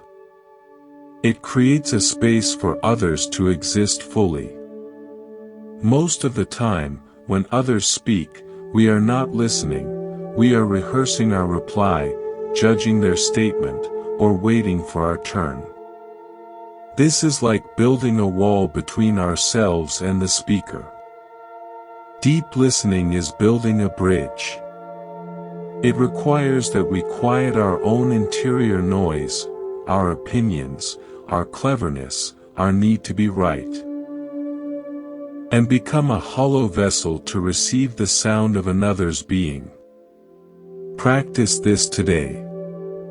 In one conversation, let your sole intention be to listen so completely that you could repeat not just their words, but the emotion behind them. Don't think about your response. Just receive. Feel your own body as you listen. Notice if you tense, if you want to interrupt. Soften around those impulses. This kind of listening is a sacred architecture. It builds rooms of trust in the hearts of others. We end this part with a contemplation on the hearth, the heart of the home. In every traditional house, the hearth was the center. It provided warmth, light, and a place to cook nourishment. It gathered the family. Your heart, in the emotional and spiritual sense, is your hearth. The practice of loving kindness, metta, is the act of tending this hearth, keeping the fire of compassion burning so that its warmth can radiate to every room of your being and out to the world. Let's tend the hearth. Sitting quietly, bring your attention to the center of your chest. Imagine a soft, warm glow there, like the embers of a fire. With each in-breath, imagine you are gently blowing on these embers, encouraging the glow. With each out-breath, imagine that warm light expanding, filling your torso, then your limbs, then radiating out from your skin, creating a gentle sphere of warmth around you. Sit in this sphere of your own nurtured warmth. This is the hearth fire of your own care. From this centered warmth, all true action in the world can flow. You have built a home for your soul, and you have lit the fire at its center. No matter where you go, you carry this hearth within you. We have built a foundation, a sanctuary, and learned the rhythms of return. Now, we turn to one of the greatest mysteries of the path, the transformation of suffering itself. It is one thing to find peace in a quiet room. It is another to find it in the midst of loss, fear, anger, and pain. This part is about the alchemy of difficulty, how the base metals of our hardest experiences can, through the fire of mindful awareness, be transmuted into the gold of wisdom and compassion. This is not spiritual bypassing, it is spiritual courage. Let's settle into a posture of courage. Not the courage of a soldier braced for battle, but the courage of a scientist about to examine something precious and volatile. A gentle, steady, open curiosity. Feel your spine as a central pillar of this curiosity, upright but not rigid. Let your hands rest, open. And as you breathe, imagine that with each inhale, you are gathering a quality of gentle fearlessness.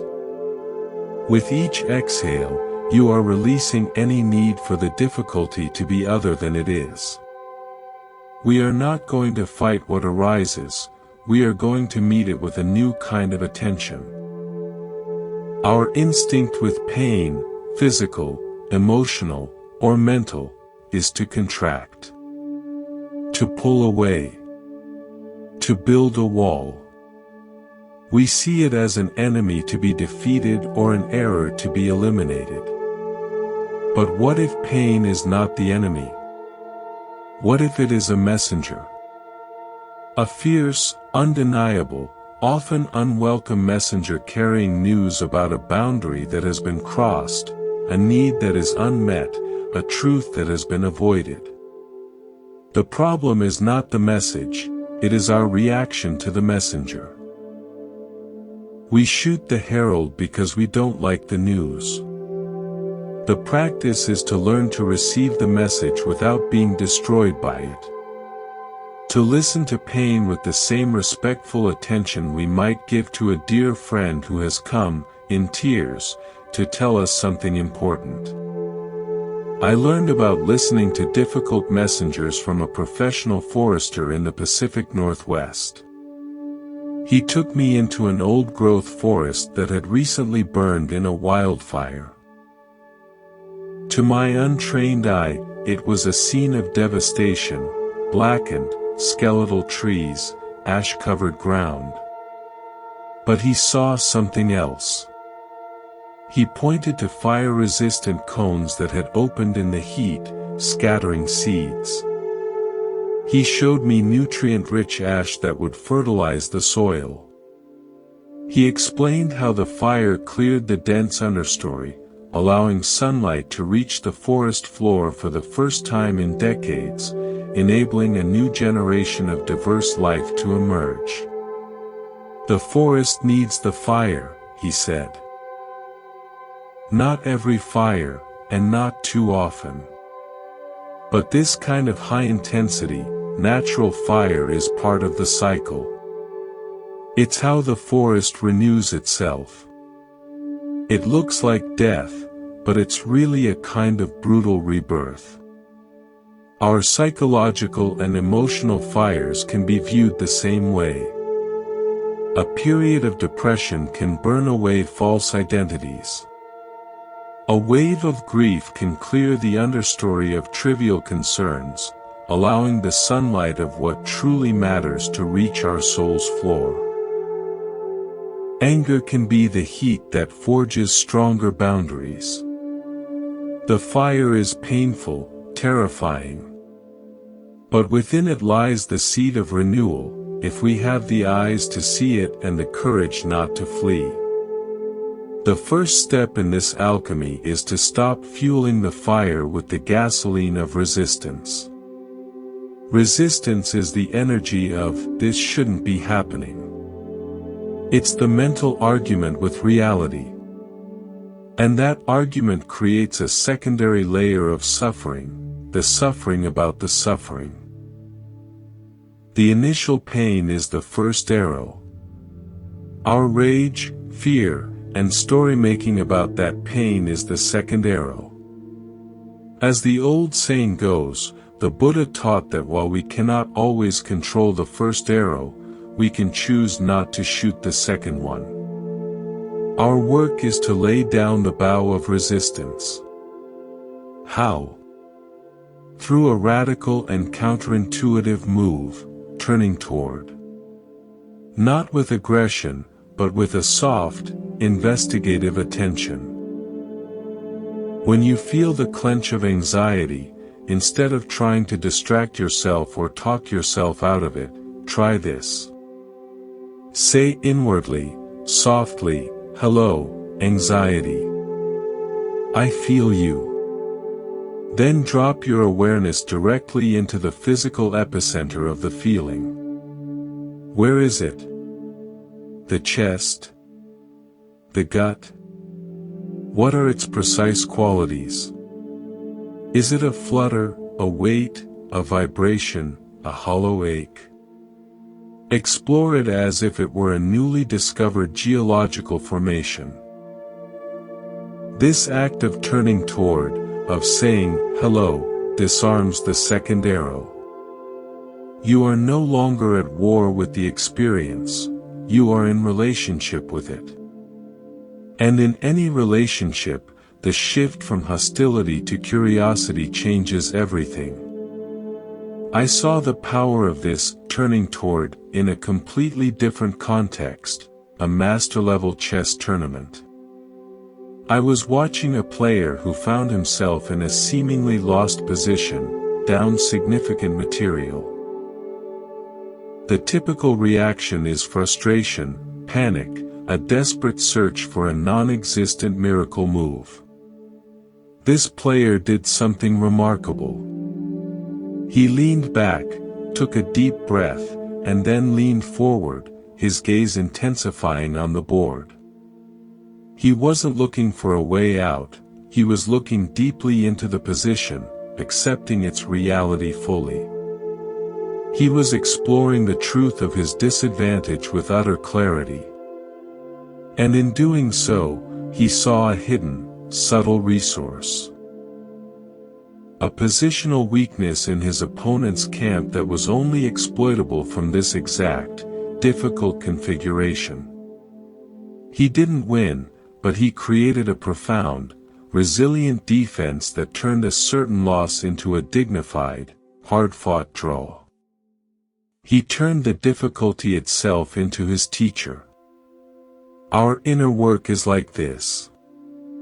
When we stop resisting the lost position of our pain and instead study its truth with clear-eyed acceptance, we often find hidden resources, resilience, compassion, humility, that we could never have accessed from a place of comfort and control. This clear-eyed acceptance leads to the heart of the alchemy, letting the experience move through. Pain, especially emotional pain, becomes pathology when it gets stuck. It's like a logjam in a river. The water of life energy backs up, creating stagnation and pressure downstream. Our job is not to blow up the jam with dynamite, which is repression or explosive release, but to patiently, piece by piece, loosen the key log so the river can flow freely again. The key log is often a feeling we are afraid to fully feel. Grief we've been told to get over. Anger we deem unspiritual. Shame we try to hide from ourselves. The tool for loosening the log is the breath, coupled with allowance. Here is a practice for when you are feeling a strong, difficult emotion. Find a private space. Sit or lie down. Place a hand on the part of your body where the emotion is most vivid. Breathe into that area. On each inhale, imagine creating space around the sensation. On each exhale, imagine you are sighing out any resistance to it. You are not trying to breathe the feeling away. You are breathing with it, giving it the room it needs to exist, to express itself, and ultimately, to change. You are saying to the feeling, you are allowed to be here. I will stay with you.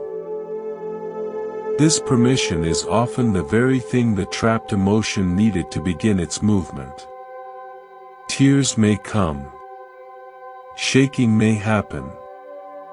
This is not breaking down, this is the logjam breaking up. It is the river of your aliveness finding its flow again. This process transforms not only our relationship to our own pain, but to the pain of others. When we have learned to hold our own darkness with compassion, we can truly hold space for others in theirs. We stop trying to fix them, to cheer them up, to give them pat answers. We simply sit beside them in the fire, not as a rescuer, but as a fellow human who knows that fire, while terrible, is also a purifying force. This is the birth of karuna, active compassion. It is the courage to be with suffering without being drowned by it. A powerful image for this comes from the Norse myth of the god Tyr. To bind the monstrous wolf Fenrir, who threatened the gods, a magical, unbreakable fetter was needed. The wolf, sensing a trick, would only agree to be bound if one of the gods placed his hand in the wolf's mouth as a pledge of good faith. Tyr, knowing the fetter would hold and he would lose his hand, did so without hesitation. The wolf was bound, and Tyr lost his hand. He is the god of law and justice, but also of the sacrificial courage it takes to bind chaos. Sometimes, to hold space for a loved one's immense pain, we must be willing to place our own comfort, our own need to fix things, into the mouth of the experience. We may feel bitten. We may feel helpless. But our steady, non-abandoning presence is the unbreakable fetter that contains the chaos and allows healing to begin. Our own work with difficulty has prepared us for this. We have already placed our hand in the mouth of our own pain. We know we can survive it, and that on the other side is a deeper strength. This journey through difficulty culminates in a profound sense of gratitude, not for the pain itself, but for the strength, depth, and compassion it revealed in you. The Japanese art of kintsugi illustrates this perfectly. When a ceramic pot breaks, it is repaired with lacquer mixed with gold, silver, or platinum. The break lines are not hidden. They are highlighted, illuminated, made part of the object's history and beauty. The pot becomes more valuable for having been broken. Your heart, your psyche, is a kintsugi vessel. Every loss, every failure, every heartbreak is a crack. Mindfulness and compassion are the golden lacquer. You do not return to an unbroken, naive state. You become a work of art, your scars luminous with the wisdom of repair. Your brokenness becomes part of your beauty, your vulnerability your greatest strength. Let's end with a kintsugi contemplation. Bring to mind a past difficulty that you have carried as a shame or a wound. Now, instead of seeing it as a flaw, imagine that very experience as a fine, golden line running through the fabric of your being. See how it connects to your capacity for empathy. See how it taught you about your own resilience. See how it deepened your understanding of life. Breathe into that golden line. Thank it for what it taught you. You are not broken. You are exquisitely repaired, and the repair itself is what makes you uniquely, radiantly whole. You have performed the alchemy. You have turned the lead of suffering into the gold of a wiser, more compassionate heart. We have navigated the landscapes of the heart, built architectures of presence, and walked through the fire of difficulty. Now, we arrive at a destination that is not a place, but a quality, silence. Not the absence of sound, but a profound presence that underlies all sound. This is the silence between musical notes that makes the melody. The silence after a question that holds the space for truth. The silence of a shared look that communicates more than words. This part is an invitation into the communion of silence, the deep, wordless connection with life itself that is our most fundamental nature. Let's prepare to enter silence not by closing down, but by opening up. Find your seat. Feel the quiet hum of your body, the whisper of blood in your ears, the soft tide of your breath. These are not disturbances to silence, they are its expressions. Let your awareness become soft and wide, like a net cast into a still lake, ready to catch not fish, but the quality of the water itself. Release any effort to listen for something. Instead, listen into the space that holds the sounds. We are tuning not to a frequency, but to the ground from which all frequencies arise. Our world is a temple of noise. Not just auditory noise, but the ceaseless mental commentary, the visual bombardment, the digital chatter. We have forgotten how to be still. We confuse stillness with boredom, with inactivity, with disengagement. But true silence is the most potent form of engagement. It is the space in which things can be truly heard, seen, and known. It is the blank page before the poem, the empty canvas before the stroke. Without it, there is only cacophony, only scribbling. To remember silence is to remember how to listen to the soul of things. I experienced this remembrance in the vast salt flats of Sala de Uyuni in Bolivia. Under a blazing sun, the world dissolved into a blinding, white infinity. There was no horizon, no landmark, just an endless, silent mirror of sky and earth. At first, the silence was oppressive, a weight on the ears. My mind chattered nervously to fill the void. But after an hour of walking in that whiteness, something shifted. The internal chatter exhausted itself and burned away in the light. What remained was not emptiness, but a profound fullness, a silence so complete it felt solid, like a substance. In that silence, the slightest sound, the crunch of my own boot on salt crystals, was a sacred event. My own heartbeat became a distant, holy drum. I wasn't alone in the silence, I was part of it, a small note in a vast, quiet chord. This is the silence we seek in meditation. Not a negation of experience, but a merging with the ground of experience. It is the Sala de Uyuni of the mind. To find this internal salt flat, we must learn to be comfortable with the absence of our own story. We are addicted to narrative. We think, I am this person, with this past, heading toward that future. This narrative is a small, flickering campfire we huddle around in the great dark. Silence is the act of stepping away from the fire, letting our eyes adjust to the dark, and seeing the billion stars the firelight had blinded us to. The story isn't wrong, it's just limited. Silence is the space that holds infinite possibilities beyond our current plotline.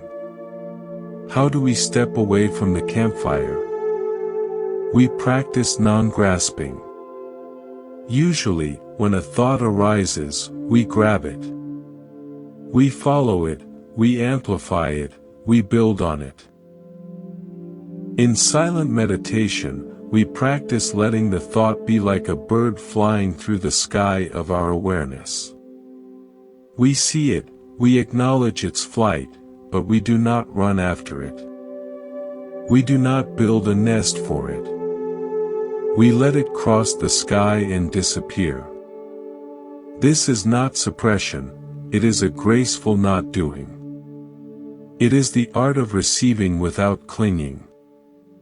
I learned about this from a master glassblower in Murano, Italy.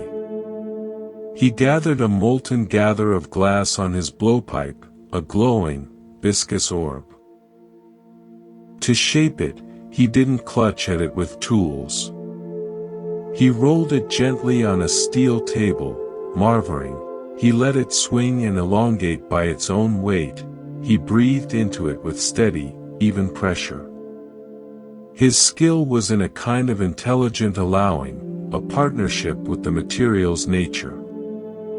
If you fight the glass, he said, sweat on his brow, it shatters. You must have a quiet mind. You must listen to what it wants to become. Our mind is that molten glass. Our forceful thoughts are clumsy tools. The quiet, listening awareness is the master glassblower's gentle, guiding presence, allowing the mind to find its own, natural, graceful shape in the fire of the present moment. As we practice this allowing, we discover that silence is not one thing. It has textures, depths, and even sounds. The silence of a deep forest is different from the silence of a stone cathedral, which is different from the silence of two friends sitting comfortably without words. We can explore the inner textures of silence. Right now, as you listen, notice the silence behind my voice. In the pauses between sentences, fall into that silence. Notice the silence underneath any ambient sound, the hum of a fan, the distant traffic. That sound is happening within a wider silence. Notice the silence in your body, the quiet hum of cellular life beneath the more obvious sensations. This is not a void. It is a fertile, living quiet. This inner silence becomes a sanctuary, but its ultimate purpose is not escape. It is to drink so deeply from the well of quiet that we can return to the world of noise without being poisoned by it. We become like a submarine, which must surface for air and stillness, but whose purpose is to journey through the dense, pressurized depths. Our daily life is the ocean depth, challenging, sometimes dark, full of pressure. Our silent practice is surfacing to periscope depth, to take our bearings from the stars and fill our tanks with fresh air. We don't live at the surface, we visit it to survive and navigate the depths.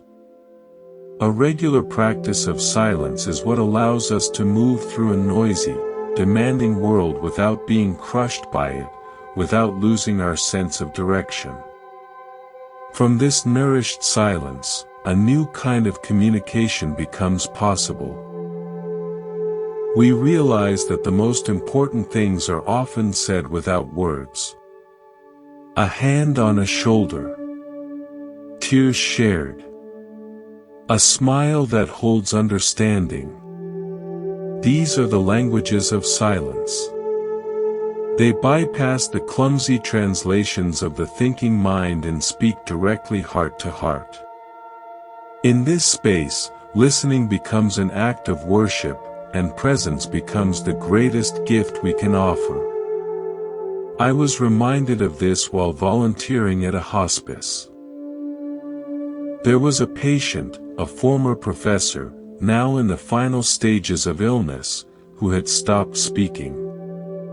His family was distraught, trying to get him to talk, to react. I was asked to simply sit with him. For an hour, I sat in silence, just breathing, sometimes looking out the window he was gazing toward, sometimes closing my eyes. I wasn't doing anything. Near the end of the hour, very slowly, his hand, which lay on the blanket, shifted. His pinky finger extended slightly and touched mine where my hand rested on the bed rail. That was all. A touch lighter than a butterfly. But in that silent connection, everything was communicated: fear, acceptance, gratitude, presence, goodbye. No words could have carried that much. We had met in the country of silence, and it was more than enough. This wordless communion extends beyond people to the world itself. Silent, mindful walking is a conversation with the earth. Eating in silence is a dialogue with the food and the body. Gazing at a tree without labeling it is to know the tree in a way thought can never capture. The Zen poet Ryokan wrote, "The thief left it behind, the moon at the window." The thief of our discursive mind, when it leaves for a moment, reveals the moon of reality, shining right there in the window of our senses. Silence is the thief's departure. And what is revealed is the sheer suchness of things.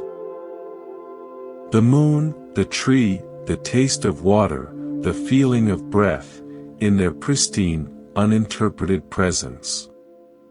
Let's enter into a period of shared, guided silence now. For the next few minutes, I will fall silent. There will be no instruction, only the invitation. Let go of waiting for the next word. Let go of analyzing the silence. Simply be in it.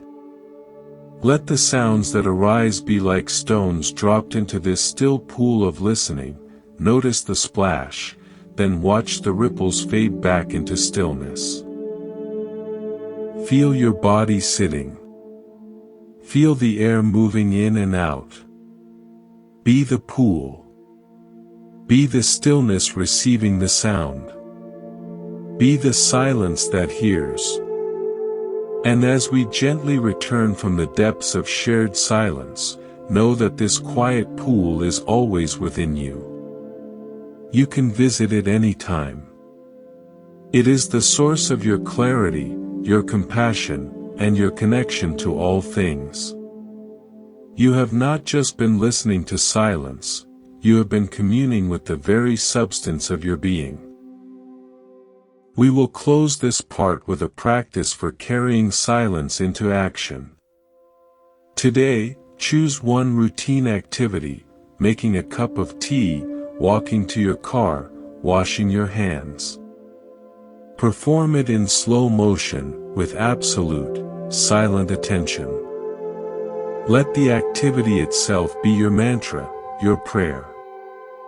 In that focused, wordless attention, you are not separate from the act. The pourer, the pouring, and the tea become one event in the silent awareness that holds it all. This is the communion of silence in daily life. It turns ordinary moments into sacraments.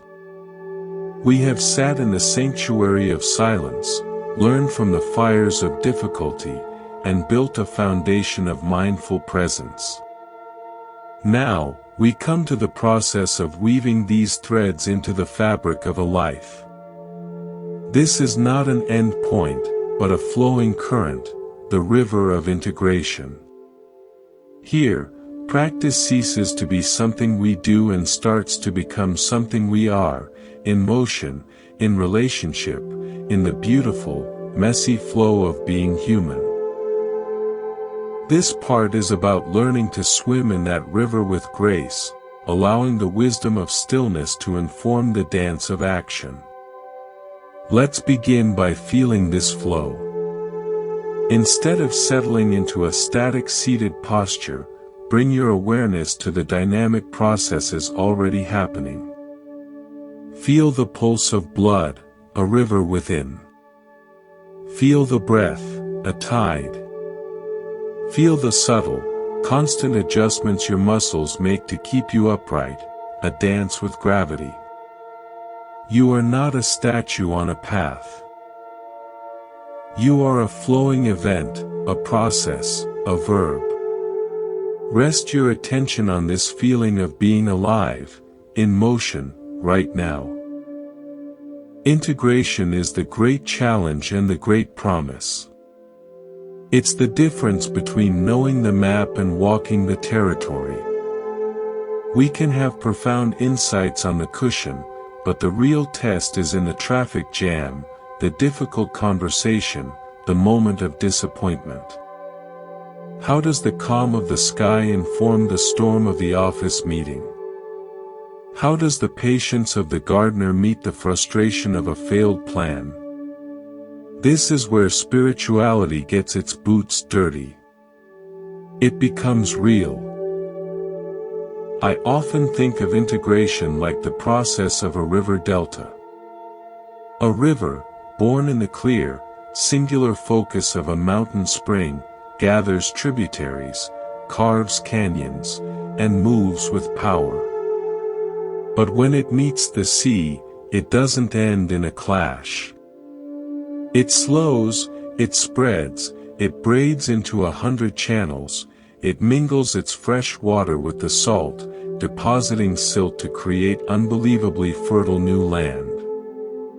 Our formal practice is the mountain river, clear, focused, powerful. Our daily life is the vast, salty, complex sea. Integration is the delta. It's where the focused power of our practice spreads out, slows down, and mingles with the complexity of the world, creating fertile ground for a new way of living. The river doesn't disappear, it becomes part of something larger, and in doing so, creates life. To navigate this delta, we need a compass that works in motion. That compass is sati sampajana, mindfulness and clear comprehension. Mindfulness is the what. Knowing that you are irritated while you're in line at the grocery store. Clear comprehension is the so what, understanding the impulse to snap at the cashier, and choosing, from that understanding, to take a breath and offer a weary smile instead. It's awareness applied with wisdom. It's not just noticing you're stressed, it's recognizing the old pattern of, when stressed, I isolate, and gently choosing to reach out to a friend instead. This is integration in action. The insight from the cushion changing the knee-jerk reaction in the world. I saw a masterful example of this applied wisdom not in a monastery, but in the control tower of a major airport. I was given a tour, and the calm was astonishing. On the screens, dozens of tiny blips represented hundreds of lives, all moving at incredible speeds, with weather changes, delays, and mechanical issues popping up constantly. The air traffic controllers spoke in low, measured tones. Their movements were economical. They had a practiced, almost meditative focus. What was remarkable was their peripheral awareness.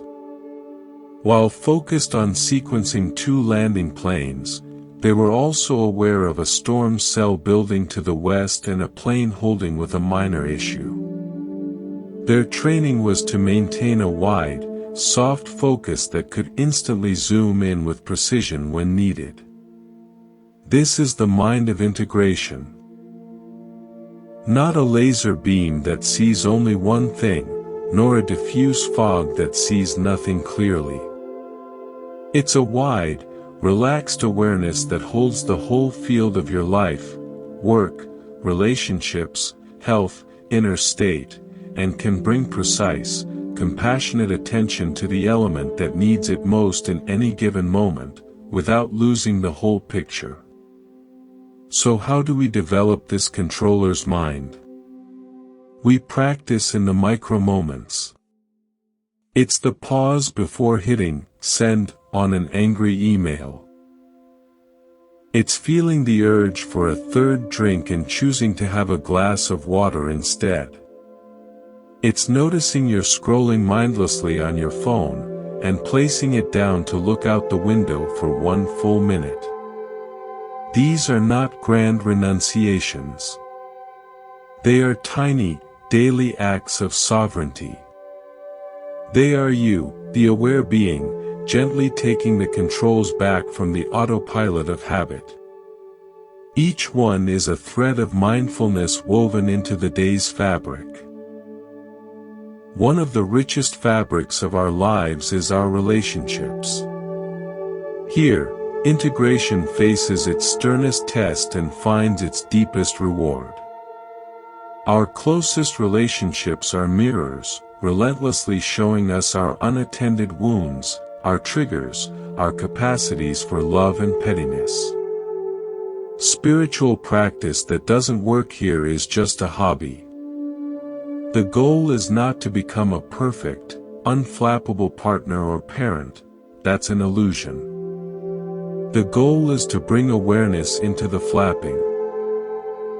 To be angry, and know you are angry, and perhaps choose not to speak until the heat passes. To feel hurt, and be able to say, I feel hurt, instead of launching a counterattack. To see your loved ones suffering and have your heart respond before your judgment does. A teacher of mine, a family therapist, described relationships as joint mindfulness projects.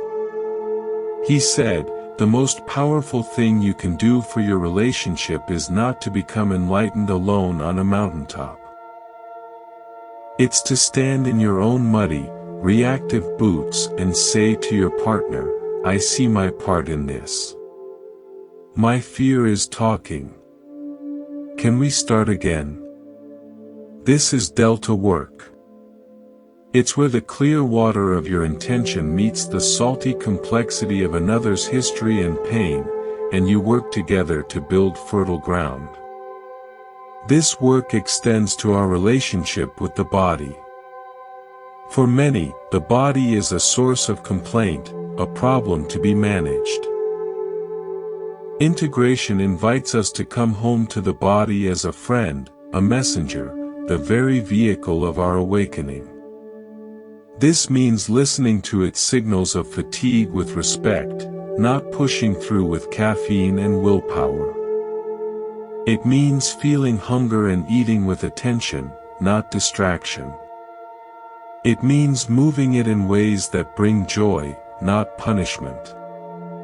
The body is not separate from the mind you are training.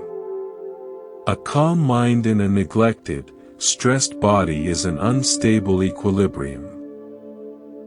Treating the body with kindness, through rest, nourishing food, and gentle movement, is a foundational act of integration. It is building a stable vessel for the journey. Ultimately, Integration leads to a sense of wholeness, where nothing is left out. The spiritual seeker often tries to leave behind the unspiritual parts, anger, desire, doubt, the mundane tasks. But integration is an act of gathering. It's saying, all of this belongs. The fear, the joy, the doing taxes, the washing dishes, the profound doubt, the moments of bliss, all of it is the content of this aware life. You are not seeking to rise above the human experience, you are seeking to be fully, awake human. The Japanese Zen term for this is Genjikoan, the reality of the present moment as manifestation of the Absolute. It means that washing the dishes, if done with your whole heart and mind, is not separate from nirvana. The traffic jam is your practice. The difficult conversation is your temple. Let's practice this integration right now with a simple, unifying exercise. It's called, This Is It. Wherever you are, look around. See the objects, the light, the space. Listen to the sounds. Feel your body in the chair. Now, say to yourself, silently, with deep acceptance, this is it. This is my life, happening now. Not in some idealized future, not in a remembered past. This. Here. Feel the weight of that. Not as a burden, but as a liberation. This moment, with all its imperfections, its boredom, its beauty, its aches, this is the raw material of your awakening. You don't need to be anywhere else. You don't need to acquire anything more. The path is not somewhere else. The path is you, walking through this. From this place of, this is it, action flows not from a sense of lack or a need to prove yourself, but from a sense of fullness and connection. This is right livelihood and right action. Your work becomes an expression of your values, not just a paycheck. Your choices become aligned with a wish to cause less harm and more good. It's not perfect, but it's intentional. You become like a tree, rooted in the deep ground of awareness, your branches, your actions, responding naturally to the winds of circumstance, but not being uprooted by them. We'll end this part with a contemplation on the river itself. Imagine your life as a river. Upstream is your birth, downstream is the ocean of whatever comes next. You are sitting on the bank, watching the water flow by. On the surface float leaves, your thoughts, your daily tasks. Sometimes the water is clear and calm, peaceful days, sometimes it's muddy and turbulent, difficult times. Your practice of integration is not about changing the river's flow or picking out all the leaves. It's about learning to sit comfortably on the bank, to appreciate the clarity and weather the turbulence, knowing you are not the leaves, not even the water. You are the aware space watching the river. And from that secure, grounded seat, you can also, when wise, step into the river, into your relationships, your work, your passions, and swim with skill and joy, knowing you can always return to the bank of witnessing awareness to rest. You are both the observer and the participant, and the river flows on, carrying you home. We have integrated practice into the river of daily life, finding a balance between witnessing and participating. Now, we turn our gaze outward, to the reflection we find in the world around us. Our inner state and the outer world are not separate realms.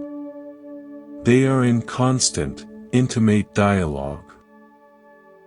This part explores how the world becomes our greatest teacher, a mirror showing us the contours of our own heart, and how our awakened presence becomes a quiet gift to the world around us. This is the movement from inner peace to compassionate engagement. Let's begin by widening the lens of our awareness. Feel your body sitting here, a distinct point of sensation. Now, imagine your awareness expanding slowly outward, like ripples from a stone dropped in a pond. Feel the space of the room you're in. The air, the objects, the walls. Expand further, to include the building, the land it sits on, the town or city, the landscape. Imagine your awareness as a gentle, pervasive light, touching it all without grasping. Feel yourself not as a separate dot in the world, but as a node of the world, intimately connected to the web of life. Breathe with this sense of expansive connection. We often see the world as a collection of separate objects. Me, you, that tree, that problem. This perception is the root of loneliness and conflict. But from the vantage point of spacious awareness, a different truth emerges: interdependence. Everything leans on everything else for its existence. The oxygen you breathe is a gift from trees and plankton. The food you eat is born of sun, soil, rain, and the labor of countless beings. Your thoughts are shaped by language, culture, and every person you've ever met. You are a conversation the universe is having with itself. Seeing this isn't just philosophy, it's a felt sense that transforms how you move through the world. You stop feeling like a lonely consumer and start feeling like a grateful participant in a vast, living system. This understanding turns the world into a mirror. Your reactions to the world show you yourself with startling clarity. Do you feel a surge of irritation at a slow-moving crowd? Look closely. That irritation is a messenger about your own impatience, your attachment to speed and control. Does a piece of art or music move you to tears? That is a revelation of the beauty and depth already present in your own heart, touched into resonance. Does news of a distant tragedy cause a sinking despair? That is your innate compassion, proving that the sense of separation is an illusion. Your heart breaks because, on some level, you know it is your family that suffers. The world doesn't make you angry or joyful, it reveals the anger or joy already living within you, waiting for conditions to manifest. I learned to read this mirror not from a mystic, but from a master tracker among the sand people in the Kalahari Desert. He could look at a patch of sand and read a story. A beetle passed here 3 hours ago, a small snake followed it, a light wind erased part of the trail. He saw not just objects, but relationships, sequences, the flow of life. The sand talks, he said through a translator. Everything leaves a mark. To see, you must be quiet and let the sand tell you its story. The world is that sand. Our reactive mind is like a noisy tourist, trampling over the subtle tracks. Our mindful awareness is the quiet tracker, learning to read the stories written in every encounter. The story of our own impatience in the frown of a stranger, the story of our connected joy in the laughter of children, the story of impermanence in the falling leaf. When we learn to see the world as this kind of mirror, blame dissolves. It becomes futile to blame the mirror for the face you see in it. If you see ugliness, you don't smash the glass, you attend to the source of the reflection. This doesn't mean becoming a doormat or tolerating injustice. It means addressing problems from a place of clarity about your own inner contributions, rather than from the muddy, projected rage of seeing the other as wholly separate and wholly wrong. Your activism, your boundary setting, your difficult conversations all become cleaner, more powerful, and less likely to cause collateral damage because they come from insight, not just reaction. From this clear seeing, action arises naturally. It's not the frantic, "I must save the world" action born of guilt and separation. It's the organic, "I am part of the world" action born of care. It might be picking up a piece of litter because you feel the pollution in your own being. It might be speaking a kind word to a harried server because you feel their strain as your own. It might be dedicating your life to environmental law. The scale doesn't matter. What matters is the root. The action flows from the felt sense of non-separation, from seeing the world as your extended body. A powerful metaphor for this is mycelium. Beneath a forest floor lies a vast, interconnected network of fungal threads called mycelium. It connects the roots of trees, allowing them to share nutrients, send distress signals, and support the sick or young. Scientists call it the Wood Wide Web. The individual trees appear separate, but underground, they are in constant, intelligent communion, supporting the health of the whole forest. Your mindful awareness is your mycelial network. When you are rooted in presence, your actions, a smile, a donation, a patient breath, a truth spoken in love, become threads of connection, sharing the nutrient of awareness, supporting the wider health of the human and more than human world. You may never see the full effect, just as the mushroom never sees the vast network from which it fruits. But the connection is real. This brings us to the practice of bodhicitta, the awakened heart-mind. It is the intention to awaken, not for oneself alone, but for the benefit of all beings. It is the logical conclusion of seeing interdependence. How could you wish for your own peace while ignoring the suffering of the parts of the world that are also you? This intention is the highest compass. It doesn't mean you neglect your own needs. You care for yourself as one essential node in the network. Just as a cell must be healthy for the body to thrive, you must nurture your own awareness for it to benefit the whole. Self-care and world care become one movement. Let's cultivate this intention now. Sitting quietly, place a hand on your heart. Feel its rhythm, the warmth. This heart is not just a pump.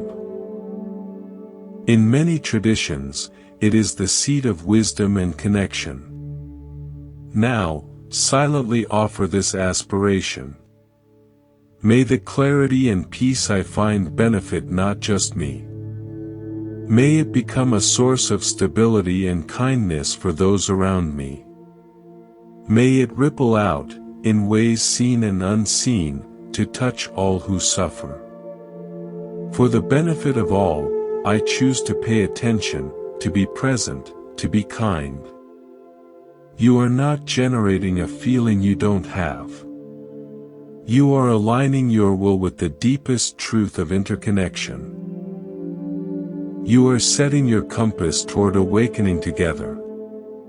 Living as this mirror and this mycelial thread changes the quality of your everyday life.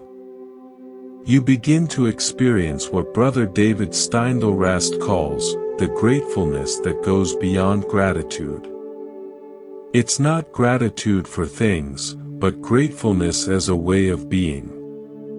The gift of life itself is the constant given.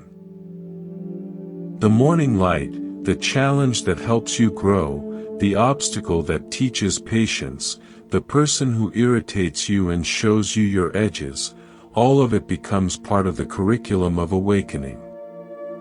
You live in a state of humble, joyful surprise, constantly being shown who you are and how you are connected. We'll end this part with a walking mirror practice. Sometime today, go for a short walk, even just to another room. As you walk, let your mantra be, "The world is showing me myself." Notice what you are drawn to. Beauty reveals your capacity for appreciation. Notice what you recoil from. Aversion reveals a fear or an unhealed wound. Notice what you ignore. Blind spots reveal where your attention is habitually numb. Don't judge any of it. Simply observe the reflection. You are not walking through a neutral world. You are walking through the living mirror of your own consciousness. And in that reflection, you can find every teacher you will ever need. We have journeyed far, from turning inward to the view of awareness, through the landscapes of emotion, the fires of difficulty, the sanctuaries of silence, and out into the interconnected world as a mirror and a network. We have built, unraveled, integrated, and reflected. Now, we arrive not at an end, but at a seamless circle. The path of awareness has no final destination, only a deepening homecoming. This final part is a weaving together, a gentle affirmation, and an invitation to see every ending as a continuous beginning in the ever-present circle of the heart. Let's take our seat for this closing chapter.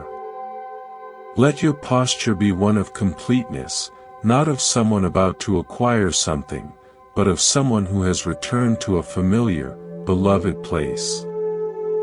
Feel the circle of your own body, the breath cycling in and out, the blood circulating, the cycle of sensations rising and passing. You are, in this very form, a living expression of nature's circular wisdom. Rest in this natural, cyclical flow. The spiritual search often imagines a linear path, from ignorance to enlightenment, from suffering to peace, from here to there. But the deeper truth revealed in stillness is that peace isn't a distant there. It is the very ground of here. Ignorance isn't a solid state you leave behind forever. It is a cloud that passes through the sky of your aware nature, which itself never becomes clouded. The path, then, is not a line but a circle, or more accurately, a spiral. You keep circling back to the same core truths: impermanence, non-self, the nature of suffering, the peace of presence, but each time from a slightly wider vantage point, with a little less resistance, a little more tenderness. You aren't progressing toward peace. You are uncovering the peace that was running like an underground river beneath all your seeking. I am reminded of a traditional Navajo sand painting.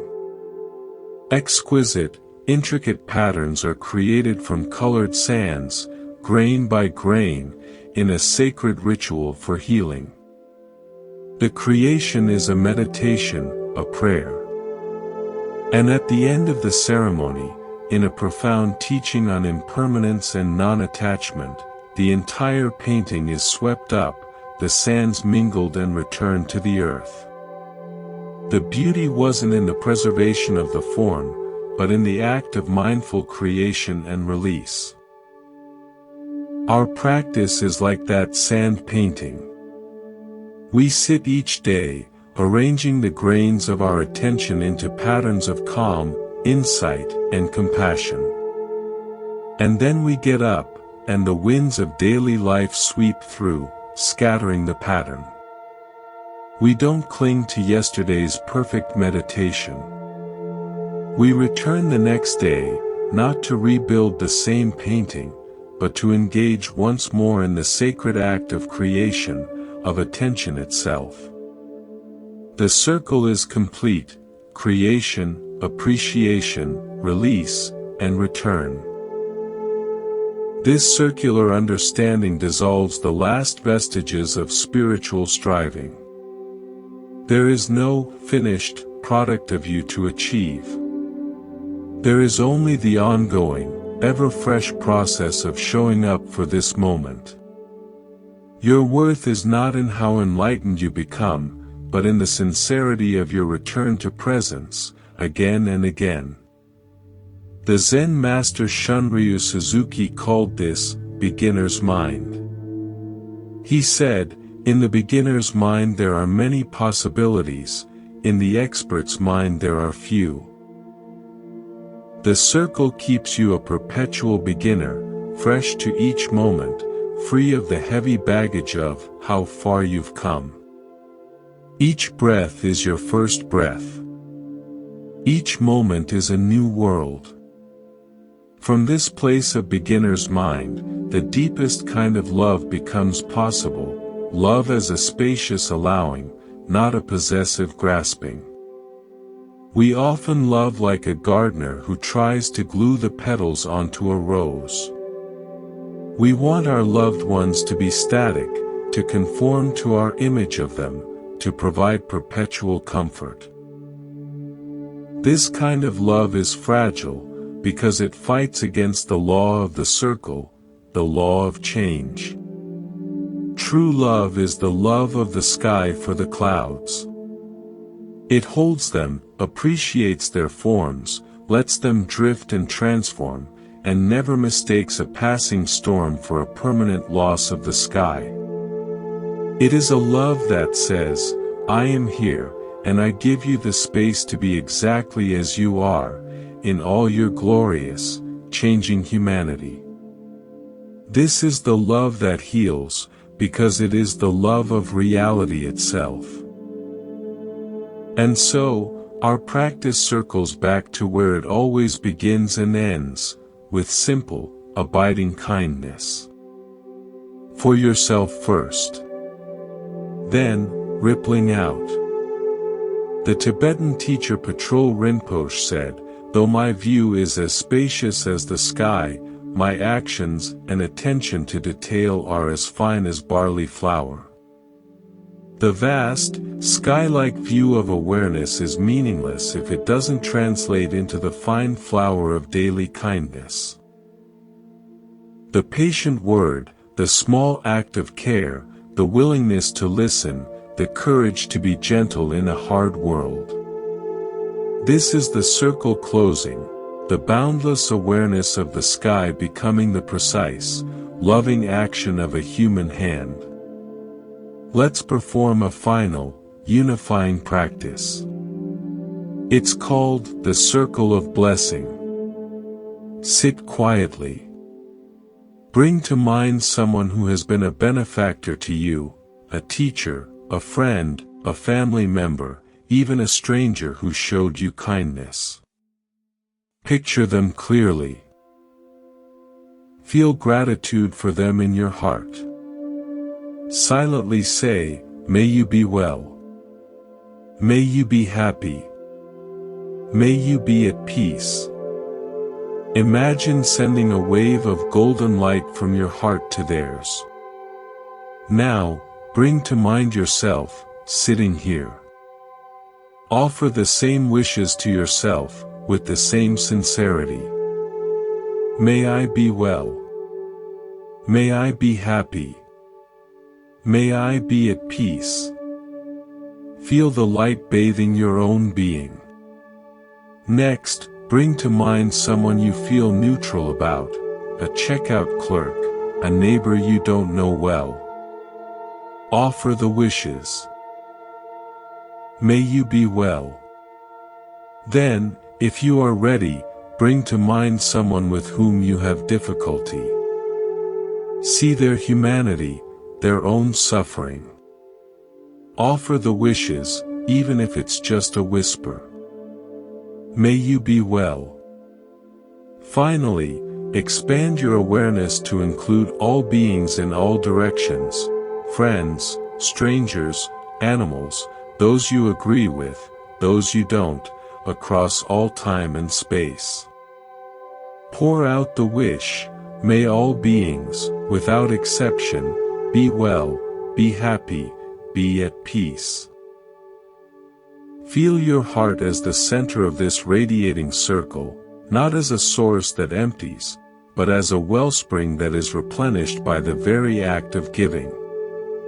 The circle is complete, receiving gratitude, offering compassion to yourself, extending it to the neutral, the difficult, and finally, to the whole world. You have sat in the center of the heart's limitless capacity. As we prepare to close, remember this: you have everything you need. The teacher, the path, and the goal are all contained within your own capacity to pay attention, to be present with what is. You are not broken. You are whole, and sometimes you forget. The practice is the gentle art of remembering. And you will forget. And you will remember again. This is the circle. It is not a failure, it is the rhythm of a human life waking up. So walk forward from this time together not as someone who has received a finished teaching, but as someone who has been given a compass, a map drawn on your own heart. The terrain is your life. The compass is your breath. The destination is always here. Thank you for walking this path of words and silence with me. Thank you for the courage it takes to look within, to be still, to be kind. This is not goodbye. Whenever you breathe with awareness, you are here. Whenever you pause and listen to the silence behind the noise, you are here. Whenever you meet your own heart or another's with kindness, you are here. This space, this recognition, is always open. May you carry this circle of peace with you. May you trust the rhythm of forgetting and remembering. May you be a gentle presence in your own life and a blessing in the lives of others.